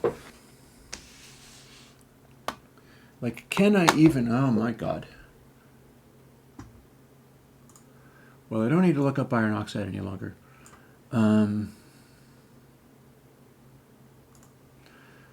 I'll have OBS showing here. Can I even pick this up in such a way that you can see it? No. No, I can't. I can disconnect it and unplug it. And now you can see that that little number on the end is not showing a dB because I've not copied it over yet. So now what I do is go to MacAU Mojo, which is here, the build folder, and it's mojo.component. I need to copy it to Shuttle, and then I also need to copy it to my components folder. And then I also need to get rid of the build folder and drag the plugin over to the MacAU folder on Shuttle, which is where I'm going to be moving the code over for GitHub. And that completes what I need to do for Mojo. While I'm at it, I'm also going to do the same thing for Dino, because I'm going to need that for next week. And Dino requires the same deal. It requires me to open the build folder and open release. There's Dino component, it's the one that I just built. Drag it over to Shuttle. Normally I put them on the desktop here and then drag them all over to Shuttle at once, but like right now I have Shuttle already in the computer, so it's ready to go. Drag it over to components folder, it's sitting there, it's going, an older item already exists in this location. I'm going to replicate that, or go with that. Then build folder goes away and Dino gets copied over to MacAU. So now that I've copied both of these over to the components folder, if I relaunch Twisted Wave, and this is another example of me running 10.6.8 on this machine can relook at plugins on the fly. This machine that you're being streamed off of right now can't do that because you have to relaunch it before it sees any new plugins, which is an enormous pain in the butt, but it's Apple improving things and whatever. Where am I? Okay, that's going to have to do. Maybe I screwed this over. I've relaunched Twisted Wave after having done all the AU things, so now that's ready. And we're not plugged into power, but that's fine. Go to Recent Effects, Airwindows Mojo. Check it out. If you can see it. Oh my god, it's just getting trapped in my desk. See the little dB marking? I gave you your little dB marking. Now I'm going to give you a little dB marking on the VST plugins, and then I'm going to do all the updates and everything in the next 20 minutes, if I'm lucky. I'm not at all sure whether I'm going to be able to literally update everybody and all of this within the stream, but I will have one breather because when I start compiling the VST, the script on Linux compiles all of them, so it'll be sort of grinding away and doing that. So there, we've got this. We've got nothing sitting around waiting to be done on the desktop, and we can go back to the Mac VST folder, and now I got a couple of different things to do in a couple of different places. And we can open up Mojo on that, and then also open let's see, how far away are we? Plugins, and the related one for next week, which is Dino. And since I'm in the middle of doing all of this, all of the build folders are still there. So that'll save the compiler a little time. Let's get your chat screen visible so that I can see how you guys are doing. Yes, Monitorium, I do have a live stream schedule. The live stream schedule is Monday, it's question answering and stuff, and it usually isn't fixing bug fixes on the fly, but in this case it is. And Tuesday, I'm doing music jams. I'm using like this gear that you see behind me and just making something, you know, whatever. It could be just about anything. So mojo.h in the VST does not have anything I need to change. This is just specifying how many parameters are there and my noise shaping and denormalization number, and it says float A, which is the number I'm using for the parameters. The parameters are saying all this different stuff, and A starts out as 0.5 rather than 0, because in VSTs, everything that you do like minus 12 to plus 12 that shows in the interface is really a 0 to 1 number. So 0.5 is halfway through those, so that equates to 0. And actually, I'd love to have more coffee, but I don't have time. See, and it's kind of exciting. So here's our float to string. It's giving us that, but it's not doing the dB calculation. We've already fixed the dB calculation, so that's in the audio code and that works. But what we have underneath is a thing that says void mojo : get parameter label. And it's got an index number and stuff like that. It's got a switch and case k param a. It's all this stuff is ways of just going like, you know, what's slider 1, what's slider 2. And this is where I get to put something after the slider and after the number. Like get parameter name says, you know, VST string copy text comma input as a word. And I would say input gain, except for that it also says text comma input comma kvst max parameter string length. And that's another constant. That's another thing that shows up in blue, because the formula for the VST making, what is on my yarn? Yarn is attacking me. Oh my god. So kvst max param string length comes with the VST2 format, and apparently it's 7 characters. You can do dry/wet, and it'll do that in anybody's DAW. If you do 8 characters, it'll crop off the last one, and I don't know why. I don't know why other VST programmers are able to have it be, because if you stick to that, it will literally crop anything that you put in. So, what are you gonna? It's like, and I assume this is because there are DAWs out there running VST2 that crash and die if you give them more than 7 characters. So that's just what I'm given. That's what I got. In any case, get parameter name is where you have input, or where you have like mid or treble or bass or something like that. But get parameter label goes after the slider, and I'm going to show you that momentarily. It says dB. So I've taken that one, and I'm also going to go and do the other one. Again, it is the CPP file rather than the proc CPP file. And lowercase d, uppercase B. I have now updated both of those things so that get parameter label says dB. And I've saved both of those files, closed both of those windows, and we're going to build both of these. This is kind of the important part. And you're going to build it, and it builds really fast because it's built a bunch of stuff before, so it doesn't need to recompile everything. It only needs to recompile the bits that have changed. And now I'm going to close this and that because I built both of them. Here's Dino. And I'm going to disconnect power again because I want to show you this too. And same detail, same deal. I'm going to open a different thing this time that opens quicker. VST Effects Mojo, let's go find it. Remember, I did all of this. And, oh God, it's yanking my mouse cable. It's going to pull the computer apart and it will no longer work. And you can see that it says input, it has a slider, it is the minus 1.47 because that's where it was. Yeah, Chris, I'm literally fixing that right now. That's literally what I'm doing for this stream, is a bug. In fact, I have literally fixed that right now. So bear with me for a moment.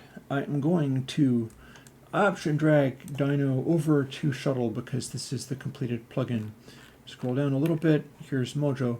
I'm going to option drag Mojo to Shuttle. And having done this, I'm also going to put them in the relevant folders. It's going to say older item exists in this folder. That's important. I needed that. I'm going to delete the build folders. I'm going to put the one for next week in the folder. Same thing, same problem, same situation. I'm going to look on Shuttle and double check that I have these plugins as source code. I do. And now I'm going to take the VST versions of Dino, drag it over to Mac VST, Mojo,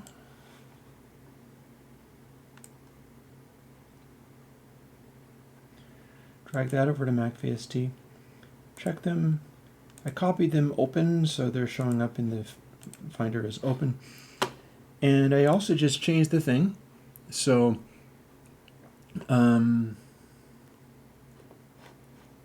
okay. Open twisted wave. You know what? I'm going to open the ABBA song again. And we're going to open VST Effects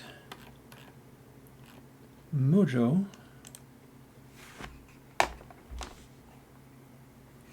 Check it out.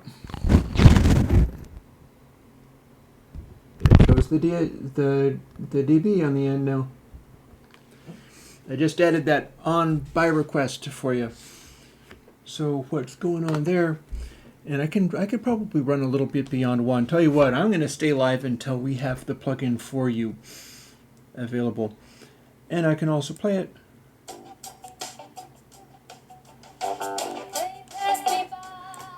And it is behaving the way DBs are supposed to behave.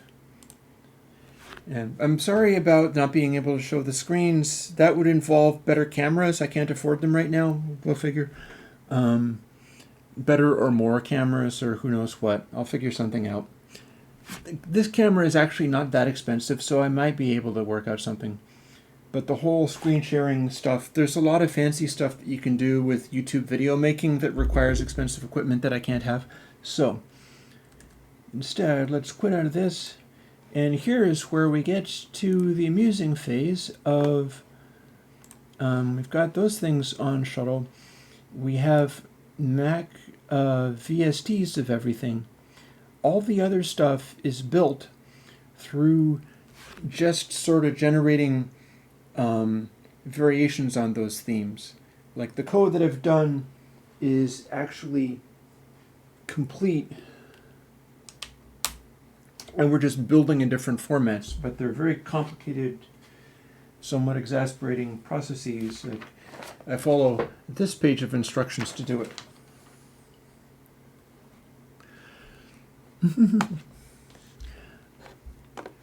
So yeah, let me see. Oh goodness. Oh gosh. Secretary. If I was working with anybody, I'd want to be able to pay them. It seems only fair.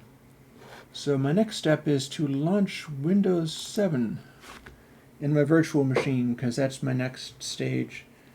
Technically, I don't need to have the shuttle thing there, but I don't think it's going to cause a problem. I don't actually use the shuttle to communicate with Windows for the purposes of doing that. You'll hear Windows boot at some point because I have the speakers functioning.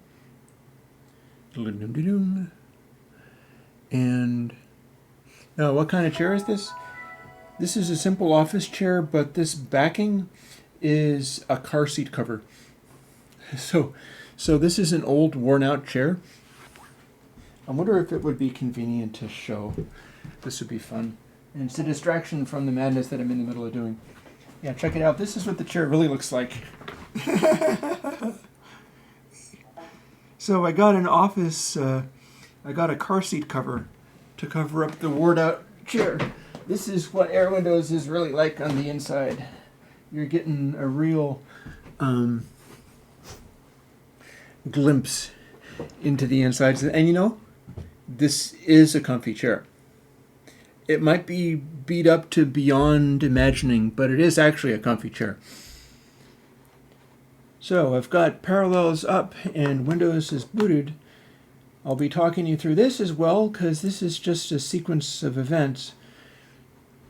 I'm opening up actually Documents Library and going to a Projects folder, at which point what I do is I drag in a thing off of the Mac desktop called VST Project and go in there. This is the stuff that doesn't change in the Windows VST build. So I'm going to be doing, let's do Dino first just because, so Mojo will be the second one, and I make sure not to forget anything. Again, if I ever forget anything in any of these steps, everything is wrong and bad and it doesn't build properly and I get complaints and problems. So, the thing about that is I drag Dino CCPP, Dino H, and Dino Proc CPP into that same place. And actually, I'm going to go back into and launch Visual Studio 2015. Now, there are some interesting things with that. This is capable of building my plugins, and I want it not to change, because I assume that if they get to change anything, they're eventually going to break it, and then I won't be able to use it anymore. So I have wireless and Ethernet and everything all off when I run this. And what that means is Visual Studio stalls out periodically. But Visual Studio is also capable of, let me grab a,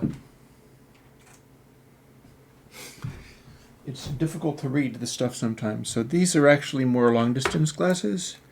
These are reading glasses. And I need these for being able to read this fine print.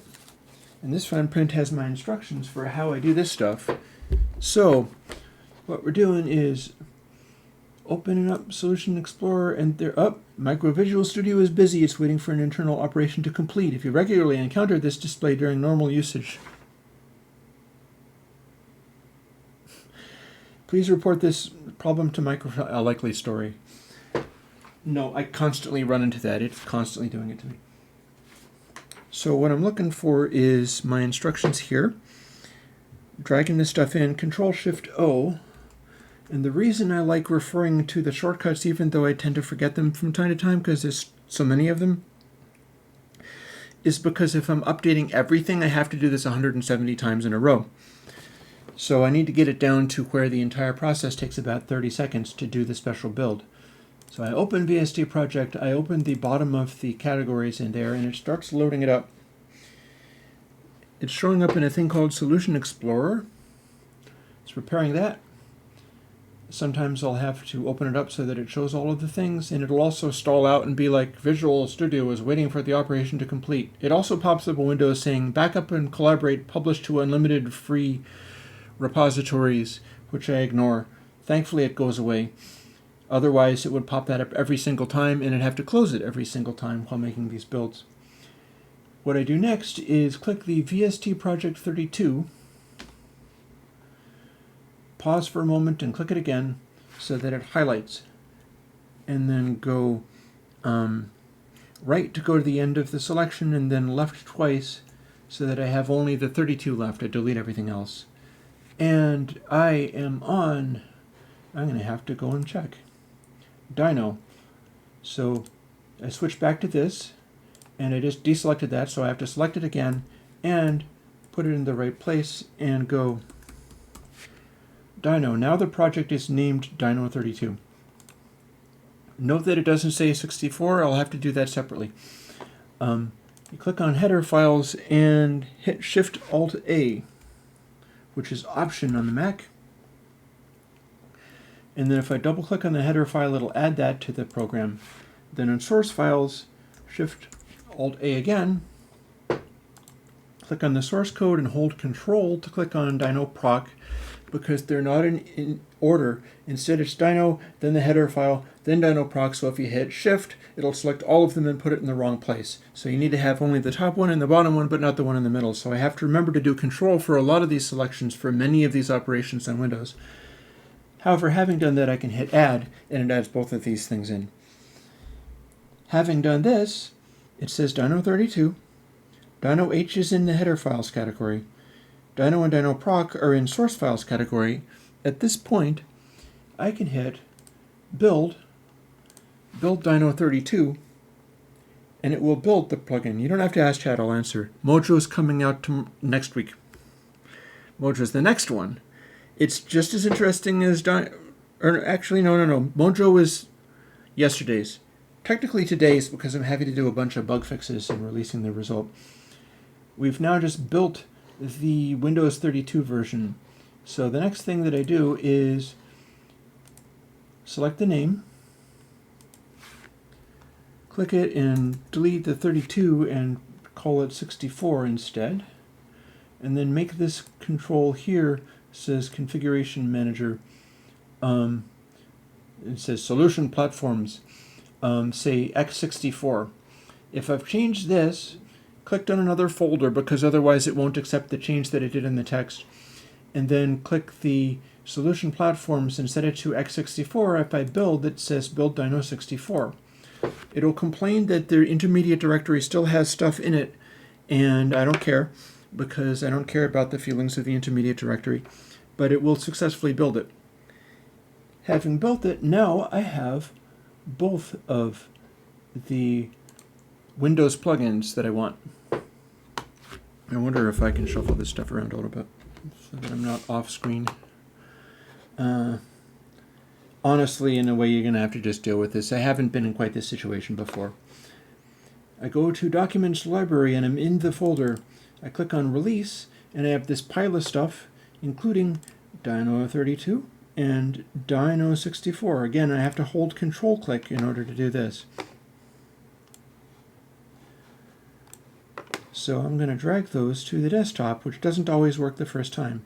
Click on it, hold for a moment because it doesn't always recognize it, and it didn't recognize it. I dragged it to the desktop and it didn't change the icon. That means that's not going to work. So I have to release it, go back into the virtual Windows environment, click and hold again, wait for a moment, and try to drag it a second time. This time it shows me a little folder filey icon. What that means is it's going to copy them over rather than not copying them over. Having done that, I can also drag it to the VST plugins category. And it's having me move and replace, which is what I want to do. So now that's in the virtual Windows, has the copy of the plugins. Now what I do in this VST project folder is select Release, Control click VST2.x, because I'm not supposed to redistribute that stuff. This is all going to GitHub. And then Control click VSTproject.vc. That's a database file that I don't need to include. And right click on that and delete it, which is putting it all in the recycle bin. That's taking it down to a very small number of files, and I open it up and go to call it Dino, and now I have what I'm putting on GitHub, and I'm going to be dragging that over to the plugins folder, and then I'm also going to be dragging it over to Shuttle. Do you still want to merge this folder? No, I want to replace that folder, but be that as it read, I don't usually run into this. Usually I delete the folder first. Yes, and we're going to copy and replace all of these individual things. Boom. Now we've got this. Now I can click that and delete it. We're now at 1 o'clock, but I'm not going to give up until we're done with all of this. Are you sure you want to move this folder to the recycle bin? Yes, I am sure. So now I have got the plugin for next week done, and the source code copied over, although not copied over to the shuttle, because I'm going to need to also do that.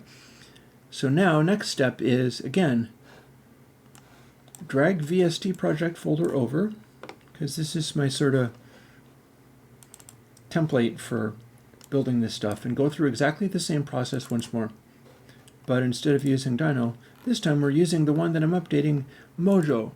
Copy the actual VST files, cpph and proc cpp over. And now we'll see how fast I can go through this process that I just did on Dino. So we've got this solution process over the Shift Control O, I think it was. Yep, sounds about right. Open the thing, click on those, open that. It shows the backup and collaborate thing. I don't want to do that, so I'm not going to. Stalls out a little bit as it chokes and isn't able to operate properly. This one's Mojo, I sincerely hope. Unless I did it wrong, in which case I have to start over. I renamed it to Mojo. I do Shift Alt A. Yep, there's our header file. Add the header file to the right place. Source files. Shift A. Remember to do Control for clicking the other thing, otherwise it'll add all of them. Doesn't respond. Try it again. Doesn't respond. Windows is doing an operation. It needs to do the thing. Now, tell you what, I'm going to click on... Nope, not responding. Microsoft Visual Studio is not responding. Little circle spirally thing saying that it's still not responding. Wait for it to clear its spirally thing. It may be doing its thing where it's going to refuse to work anymore unless I update the program, in which case I have another workaround for that, which I also have to deal with. But that says maybe. And it woke up. So that 30-minute pause is just normal behavior for how this works for me. Click on Mojo, Control click on Mojo proc, because those are the C files rather than the header files, C++ source files. Add. Now they are in the source files thing. I've called it, so now I say build Mojo 32. And all of those names seem to match, so that sounds about right. It has built the thing. Next up is, oh, no, not pop up a menu window. Click on this thing, wait long enough that it doesn't pop up a menu window, and go Mojo 64. Click on something that's not still in the interface rather than this selection thing so that it actually accepts that. Click on the configuration plugin so that you tell it to be building a solution platform x64. If you go straight from renaming the thing to the solution thing, what it'll do is it'll set it to 64 and then it will throw away the changes that you just made in the text. Don't ask me how I know, because it was doing that while I was in the middle of exactly this kind of situation. Now that I've got it saying 64, in my instruction manual it says, look to see that it says the right thing. Because the last thing I want is to build the 32-bit plugin again and have it claim to be 64 or vice versa. Having done that, build, it'll complain that the intermediate directory has stuff from the previous build. This doesn't hurt the functioning of the plugin. And having done that, I can close Visual Studio because we've just built the rebuild of Mojo. Go to the release folder. Click on Mojo 32, Control click on Mojo 64, and this time, as long as I click and hold just a little bit, if it's done it once, it'll do it again. I can drag to the desktop this time because it didn't fail. It fails the first time I try to do it, and then I have to do it again. Copy them over to the actual plugins folder on this Windows build. Go back out one, more control clicking on things, release, VST 2.x, I don't get to distribute in GitHub, and VST Project VC, which is 28 megs of stuff. I don't want to have to upload that on GitHub if I don't have to, so we leave that out. Delete all of those things, step back another folder level and call VST Project Mojo. Sometimes I'm even talking to myself when I'm alone doing this kind of stuff because I have to remember what everything is named. And if I'm going through 170 plugins, updating them all this way, it becomes really brutal keeping track of it all. But this time, tell you what, I am going to not deal with copying it over that way. Instead, I'm going to delete out of the WinVST folder Mojo and then just drag it over directly, and it'll copy it over directly rather than asking if I want to merge or replace files. So having done this, take the thing that I just copied over, delete it, and we're going to empty the recycle bin while we're at it, because this is all in a virtual machine living on the Mac 1068 Snow Leopard, and I don't want it to expand until it eats the entire hard disk. You know what, I'm going to have to change to the other glasses so that I can see your chat, because I can't see your chat at this distance. It's nothing but a blur. And we are done with the Windows 7 build section, although I'm still going to have to refer to that instruction thing. So, quit out of Parallels Desktop. We're going to go back to, well, actually, let's empty the Finder trash a little bit. Here we are with Shuttle. Here's where things get kind of interesting, because my process here gets more amusing. I'm copying this stuff over to Shuttle.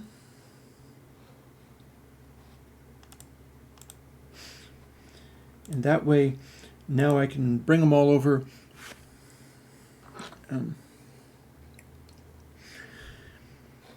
And we're also copying the source code in a kind of interesting special way. I'm going to my plugins folder.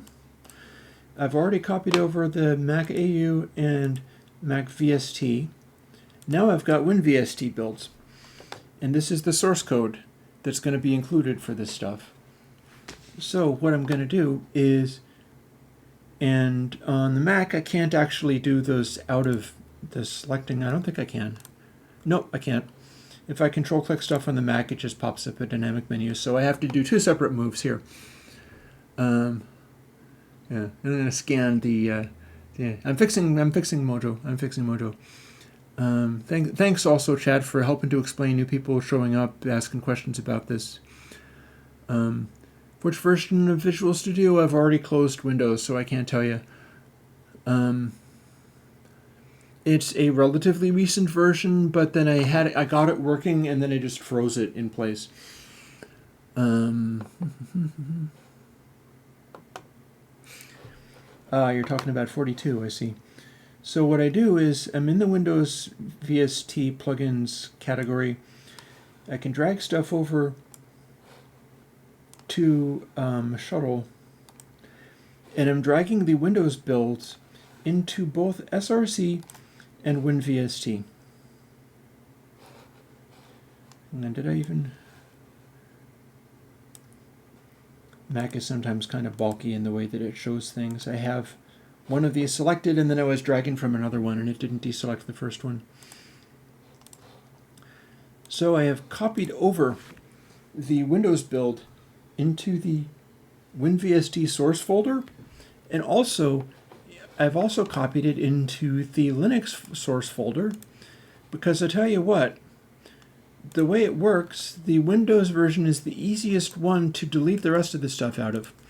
So I'm just opening it up, seeing that it has the CPP-H and proc CPP, and then I'm clicking and shift-clicking to take all the Windows-specific stuff, and then Command-Delete, I'm just trashing them. So now you would think SRC contains only those 3 files, and I'll show you how wrong that is. momentarily. But first, I empty trash, and then I'm literally talking you through my whole build process here, which is kind of amusing and it's kind of amazing. We didn't do the thing where we were going to talk through how I'm going to organize stuff so the library of plugins is more approachable, but maybe that can be next week, or I'll just bear it in mind. If people have ideas for that kind of stuff, that is fine too. I got Shuttle and I've got almost everything. I need my Linux. I need my Linux build. So I have deleted or ejected Shuttle. Here is all your plugins. It's waiting for you to have. Just momentarily you will have the plugins living on this. It'll be updates. You'll have everything that you want. But first we're building Linux in case people want Linux. So I do the virtual machine thing and I launch Ubuntu Studio Linux. This is launching a version of Linux that is suspended. And the reason is when I shut down Linux and restart it, it gave me problems and was a pain in the butt. So I switch out of the Linux environment and just hit suspend in the virtual machine every single time. Like 170 times now, I've just suspended it and relaunched it again. And I plug in my USB stick. Because we still don't have wireless, we still don't have Ethernet. It's isolated from stuff because I don't want, I mean, it's an older machine and so on. People have long since forgotten how to make viruses and things for these machines, but I want all of these to be living in a sort of test tube so nothing can get in to the builds that I'm making. And having a little glance at some of the chat too. And catch you later, Amit, and so on. Anybody who has walked out. I'm running over time, but that's fine because there's a purpose. So now what I have, and I can even show you this too, if I'm careful with it. This is my Linux environment. And there's a couple of windows there, and one of them is a file manager showing what's on the USB stick that I got here.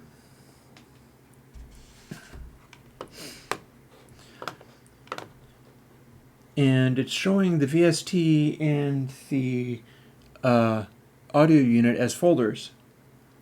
Those aren't really interesting to me. What I'm going to want is SRC, and I'm going to go into these folders, and they apparently have just the files that I left when I deleted all the Windows-specific stuff for it, but check this out. Not that you can see it. You're going to take my word for it. Open terminal here, and ls-a. ls-a shows a dot, a double dot, which are just part of how you navigate in Linux, a .dsstore, a .dsstore, and a .vs that's actually a folder. And if I try to do Linux builds, it'll try to incorporate all of these things and crash. So before I even build anything, I have to go into both of these folders and I have to plug my power cable in again and go rm space -r space dot asterisk. Now if I do rm -r asterisk, you kill the entire Linux system, so it's kind of dangerous doing this. But to delete everything that has a dot in front of it, including folders, you got to go rm-r dot asterisk. When you do that, oh my god, I just did delete my, no, I'm fooling. I didn't actually just delete my entire Linux system, but I could have, because if you don't have the dot or whatever, if you just do an asterisk, you could be doing it from like root level or whatever. Actually, I don't think this is from root level, but it would delete everything in the folder ad infinitum. And it says skipping dot and skipping dot dot because those are part of the system. But now if I scroll up a little bit, do ls-a, which is list, and -a means everything including the dot files, it only has what's supposed to be there. So cd means change directory. If I do cd dot dot, it's the directory beneath this one, And then I can go to Mojo, which is the one we're updating first. If I just hit an M and then hit tab, it'll complete that for me. And I can go cd / mojo /, and that puts me in the directory for Mojo. So, same line of code. rm-r dot asterisk. Dot is very important.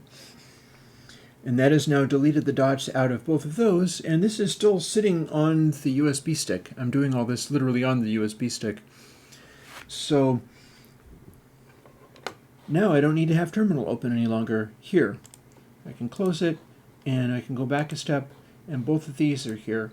The file manager is showing another window, and it's got my cmakelists.txt. I actually don't need to change that because I already built a version of these things.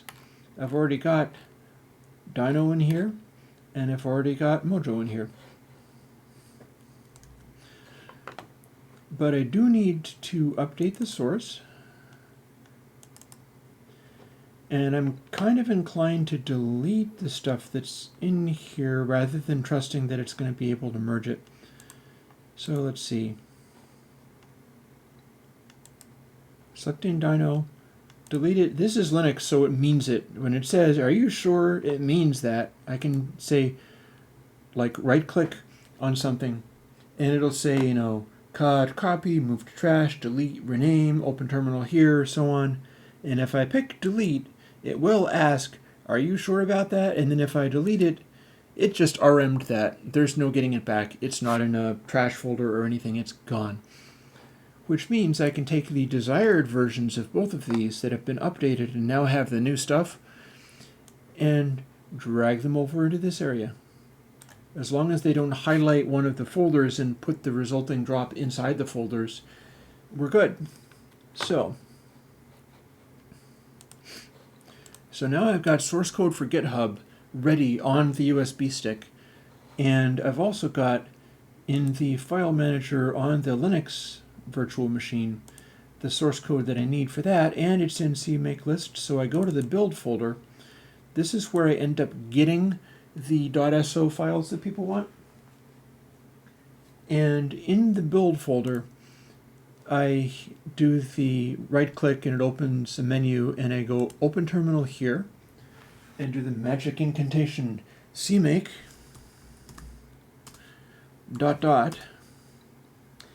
ampersand space. There's space between these words.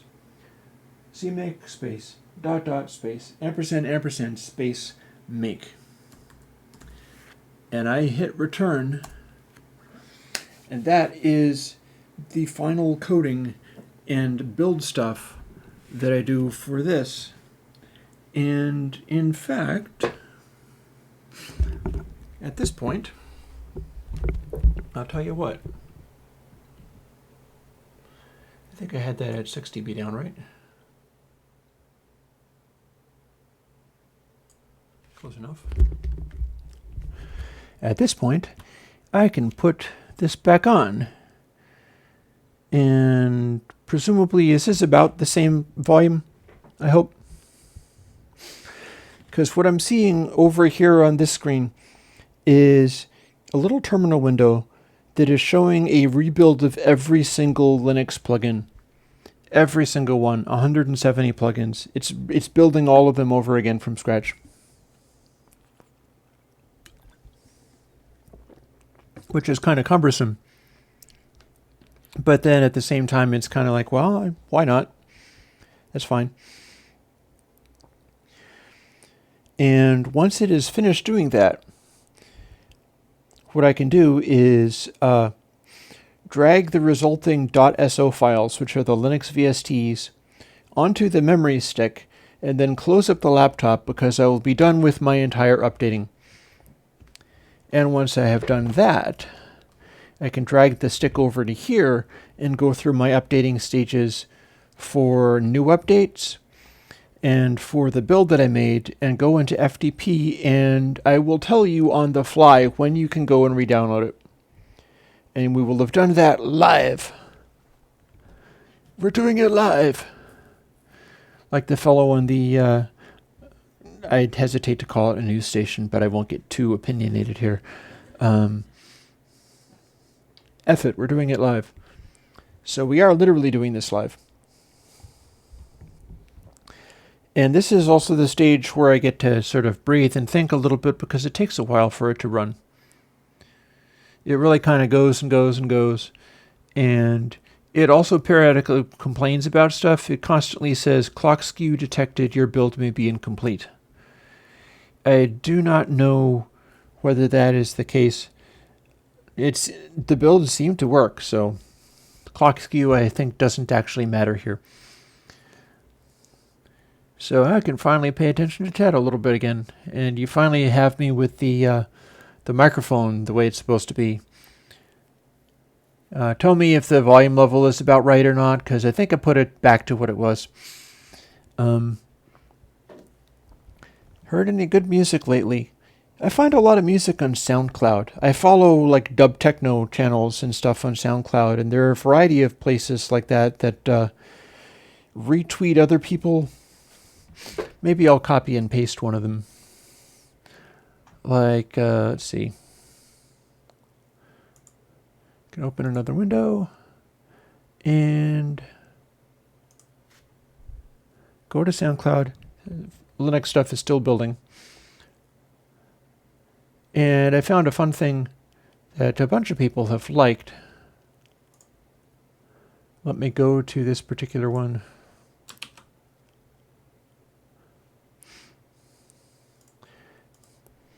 I found this. Presumably it's going to let me post the link. That is SoundCloud Planetary Observer and Echo Acoustics. And this is some freaky person that is making a long mix of like techno, rave, deep house kind of stuff. It's 3 hours of continuous music, and check it out. If you click on more on that SoundCloud page and download the file, that file is WAV. They have made available, like I do, uncompressed full resolution audio. And I love it when they do stuff like that. It's almost 2 gigabytes of WAV file.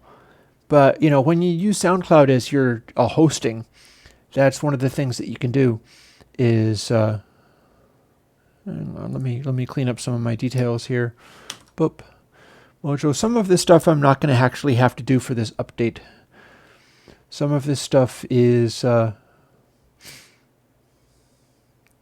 yeah, you're absolutely right, Jolie. It is live bug fixes. That's literally what I'm doing. And it's still building Linux plugins. It's building 170 Linux plugins on a virtual machine.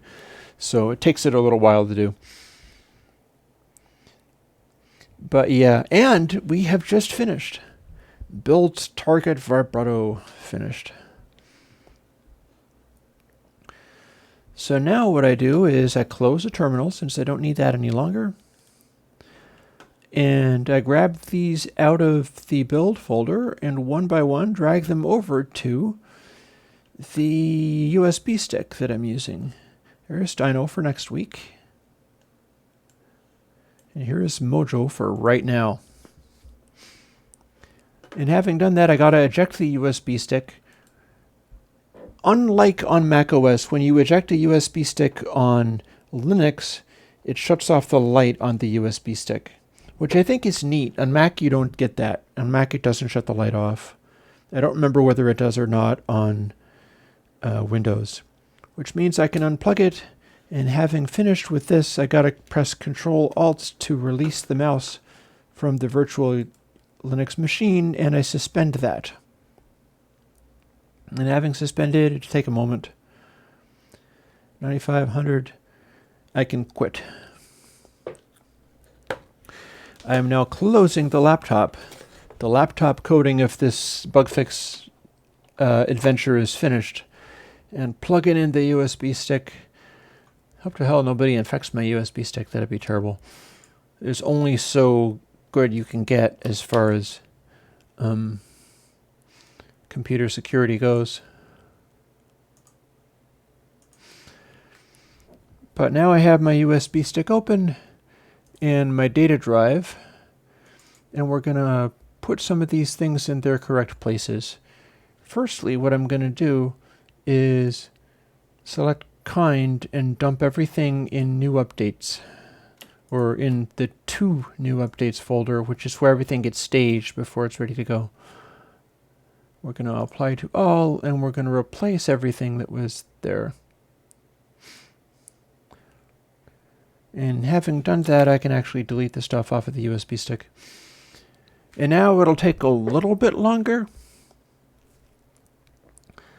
Actually, maybe not quite as long as I thought, because some of these things are going to go to the to GitHub folder, and some of these are going to go to actual GitHub itself. So let's see.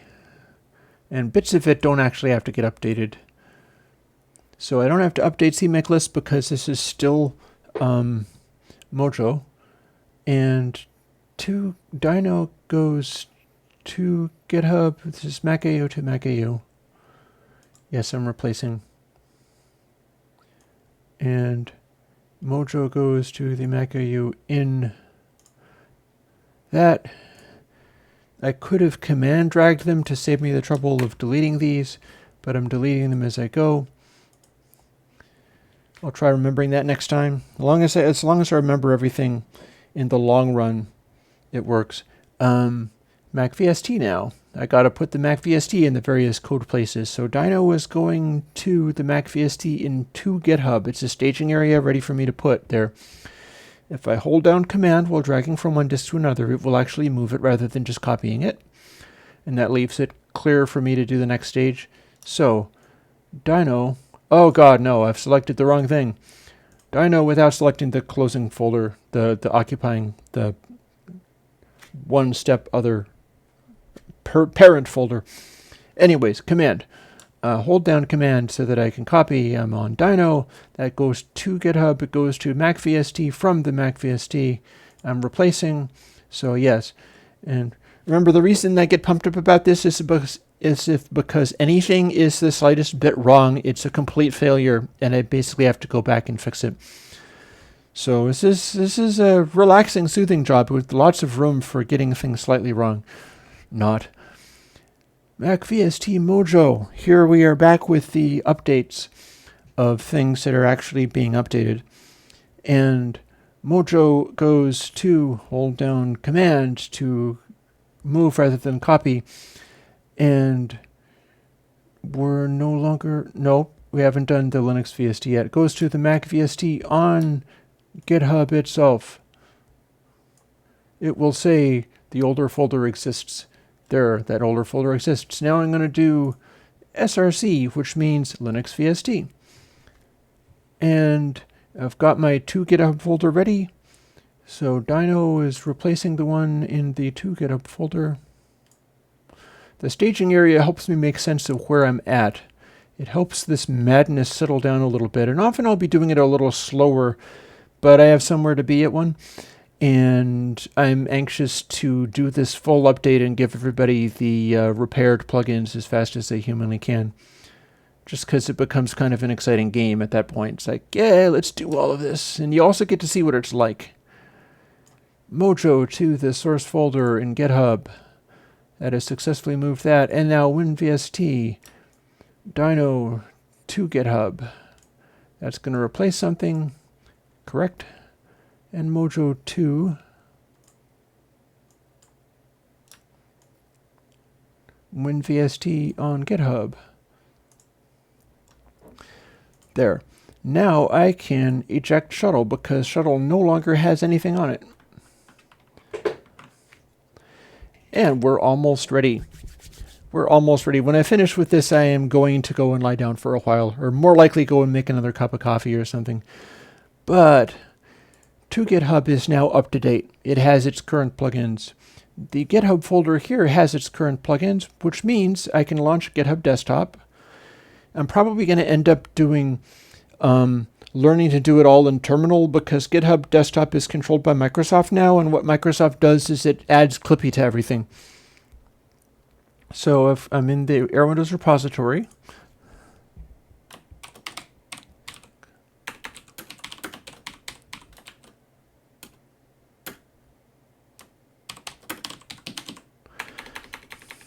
I'm going to type a little bit in the description while I'm at it. I know this is delaying the actual release of the plugin, but don't worry. It'll be good.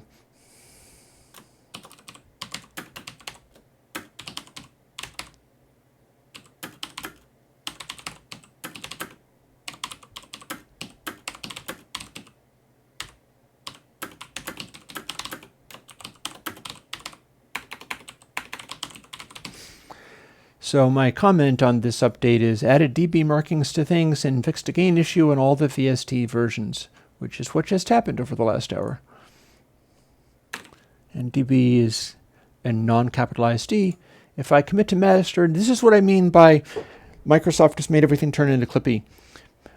What I do next is push a commit, but what it has is this big area where it says no local changes. Push one commit to the origin remote. You have one local commit waiting to be pushed to GitHub, always available in the toolbar when there are local commits waiting to be pushed, or Command P. So Clippy has popped up and is telling me how to operate GitHub, even though maybe I would want it just to be a sort of a blank screen, and it's like, okay, I remember what menu it is, and I go, no, it needs to show it, and when I hit the button, the thing on the screen goes swoop to the side, just because it's really important for the thing that was showed on the screen to go twang. So it's like Microsoft has taken over the GUI version of GitHub and is making it really tiresome. And it will inevitably get to the point where I'm doing the terminal version of it just because I'm fed up with what the GUI does. They do things like, here's a new update, here's a new thing, we moved everything around, we changed everything else, and I hate that, so we'll see. But for now, I have just updated GitHub with the new code. Here's where things get even more amusing. 2 new updates. I'm opening both of these folders, and I don't need to update what.txt because it includes it. And I have Dino, Interstage, Mojo, Softgate, and Vibrato waiting to be released. So we've got stuff in the queue coming along, but Mojo is the one that I just released that there's a bug fix. So what I'm going to be doing is dragging this from 2 new updates into the correct look. Well, no, I lie. There's the thing that I need to do first. I select all of the plugins that are called Mojo and hit right click, compress 5 items. And it opens up a new, well, this time it didn't. It opens up a new window and it says archive.zip. So I renamed that to mojo.zip.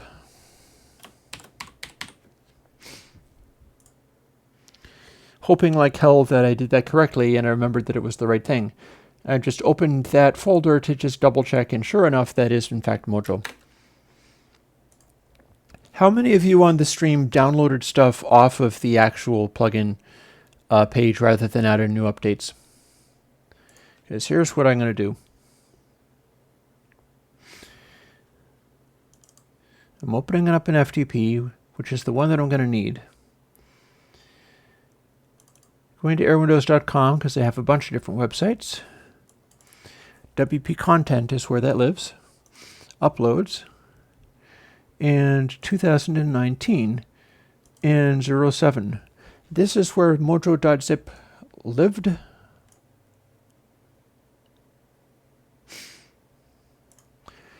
Check it out. You are now updated. Let me quickly go to Airwindows and grab that link directly off and paste it into the chat.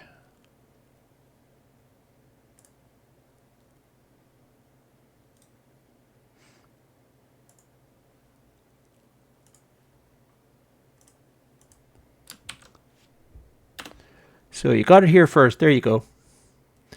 There is the link to what I just built. Have fun. I'm about to be doing that for all the other locations, but that concludes the update of that particular thing.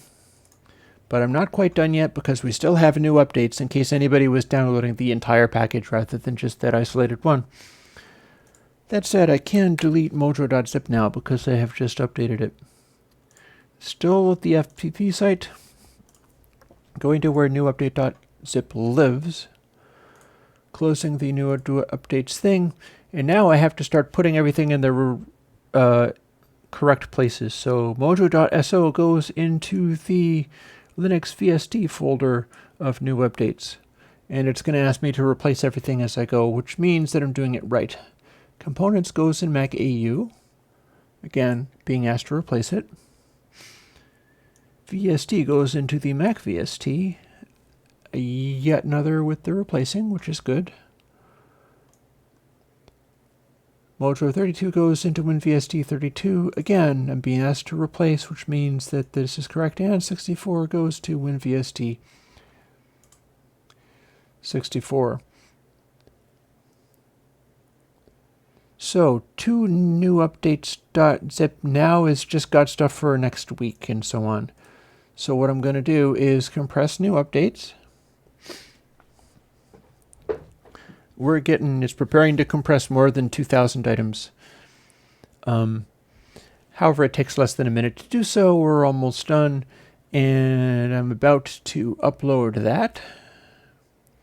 And you'll think that I'm done even then, but it turns out to not be true, but it's pretty close to true. And drag that over to the FTP site. And having replaced that, that takes a little longer to upload than it does to compress, but all things considered, we got about 54, 53 seconds. It says it's got about a minute to go, which is not that bad. This is not that big of a delay, really. And it's grinding away. It's 22 megs, 23. We're doing 60.3 megs of solid generic plugin files.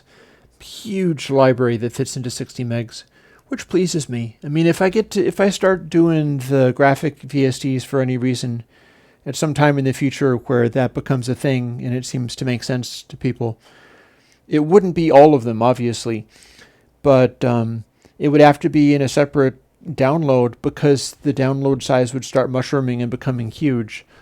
Whereas in this format, I can do 60 megs of a huge quantity of downloads. Technically, I could break them up into individual platforms, but for now, newupdates.zip is uploaded, so we have all of our updates done. Oop.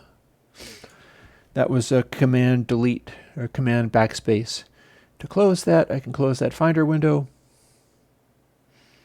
close that Finder window, and that Finder window.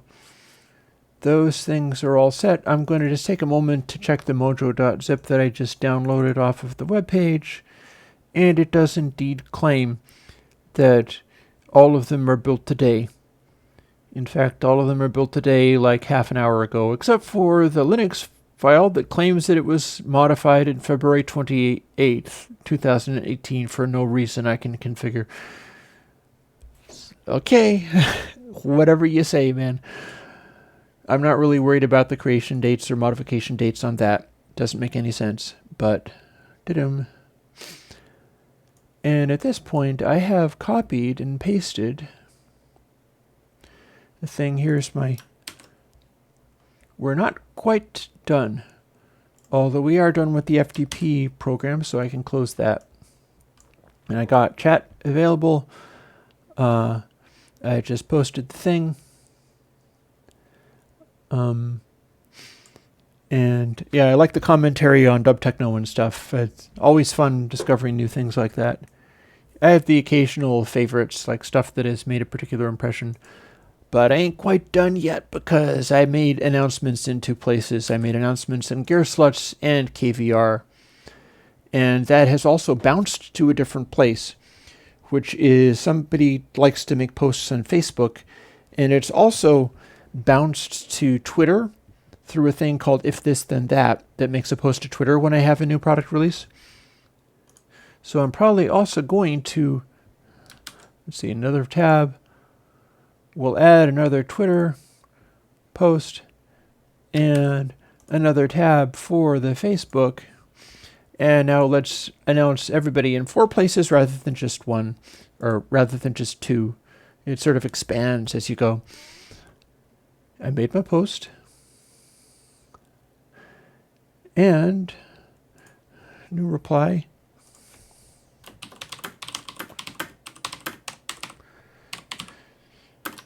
with this BB code stuff.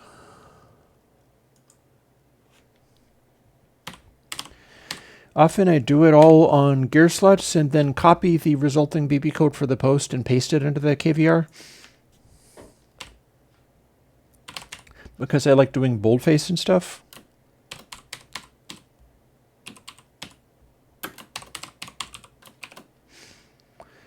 So I've done that.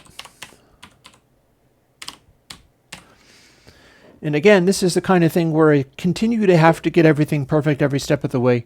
Is, you know, if I do a typo on the URL, people can't download it, they become upset and complain. And, you know, if I link to the wrong thing or I didn't upload it right or whatever. And there we are. I'll put the thread icon of software on that one and hit post. And then, boop. So I've reposted that because if you clicked the one in the initial post, that would now give you the bug fix. But if I'm telling people in a post way down the thread, it's better to also repost the link down in the bottom of the thread because people will think that it's like fresher or something because it's been relinked down there. And there is the Mojo post. And there is... And I'm going to have to apologize to somebody because they took my KVR post saying that there's a bug fix coming and said, can you add an output at the same time? And I'm going to say,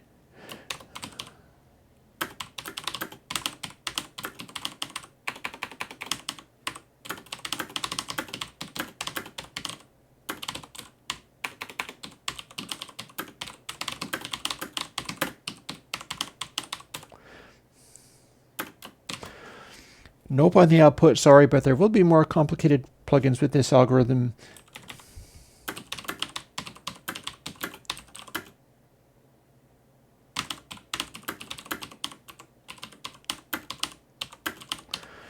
But there'll be more complicated plugins with this algorithm, and those will have outputs in dry, wet, etc., etc. And then the KVR smiley face. On Gearsluts, to get the smiley face that I use, you type Cooge, C-O-O-G-E. And it's that sort of like greeny with shades guy. On KVR, you do :D, which is kind of like a bigger grin. And they don't have a perfect analogy for the shades guy, but it's about the closest thing that I could find to it. So there we go. So I posted that, but I'm not quite done because there is Twitter.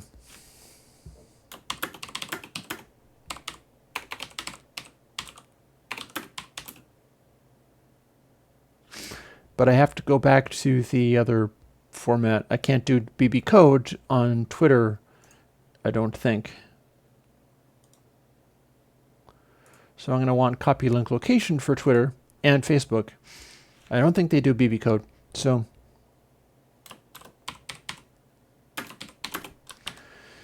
I will do the direct link to mojo.zip. And that'll work. And now I gotta find where somebody posted about this on Facebook. No plugin by John Caro, who seems to be the guy that likes doing this.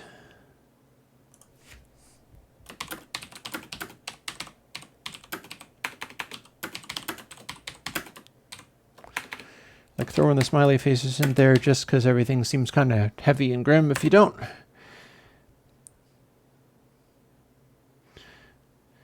And it is honoring the link. As far as I know, I can test it by trying to re-download again. Oh God, Facebook breaks it, yay. So I'm going to need to follow up on, let's test and see whether Twitter breaks it too.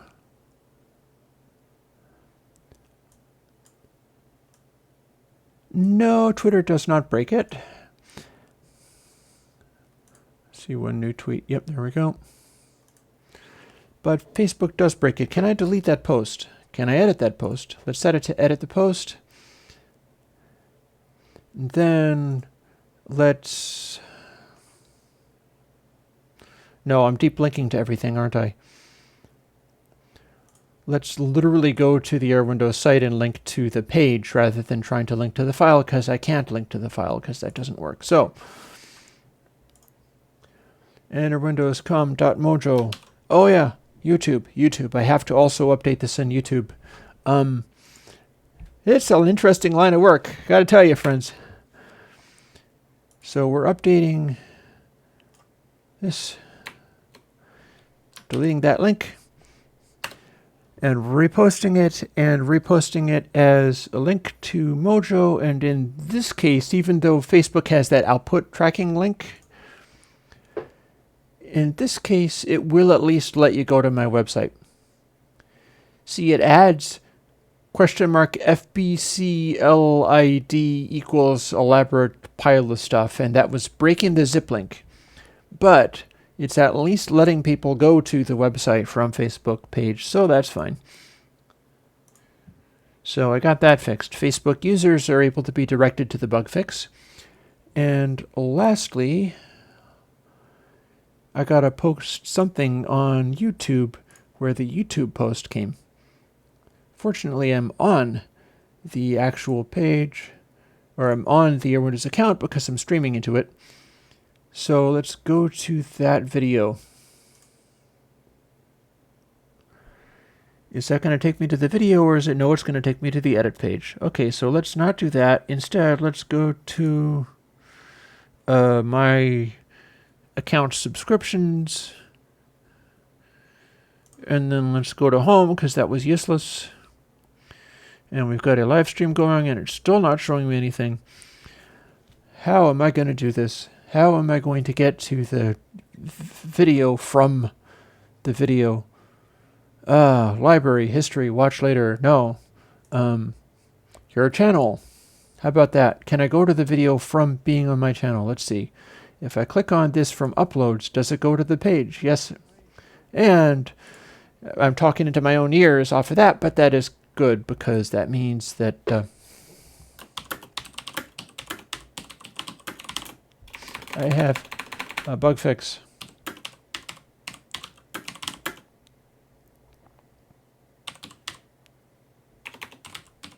Volume control issues.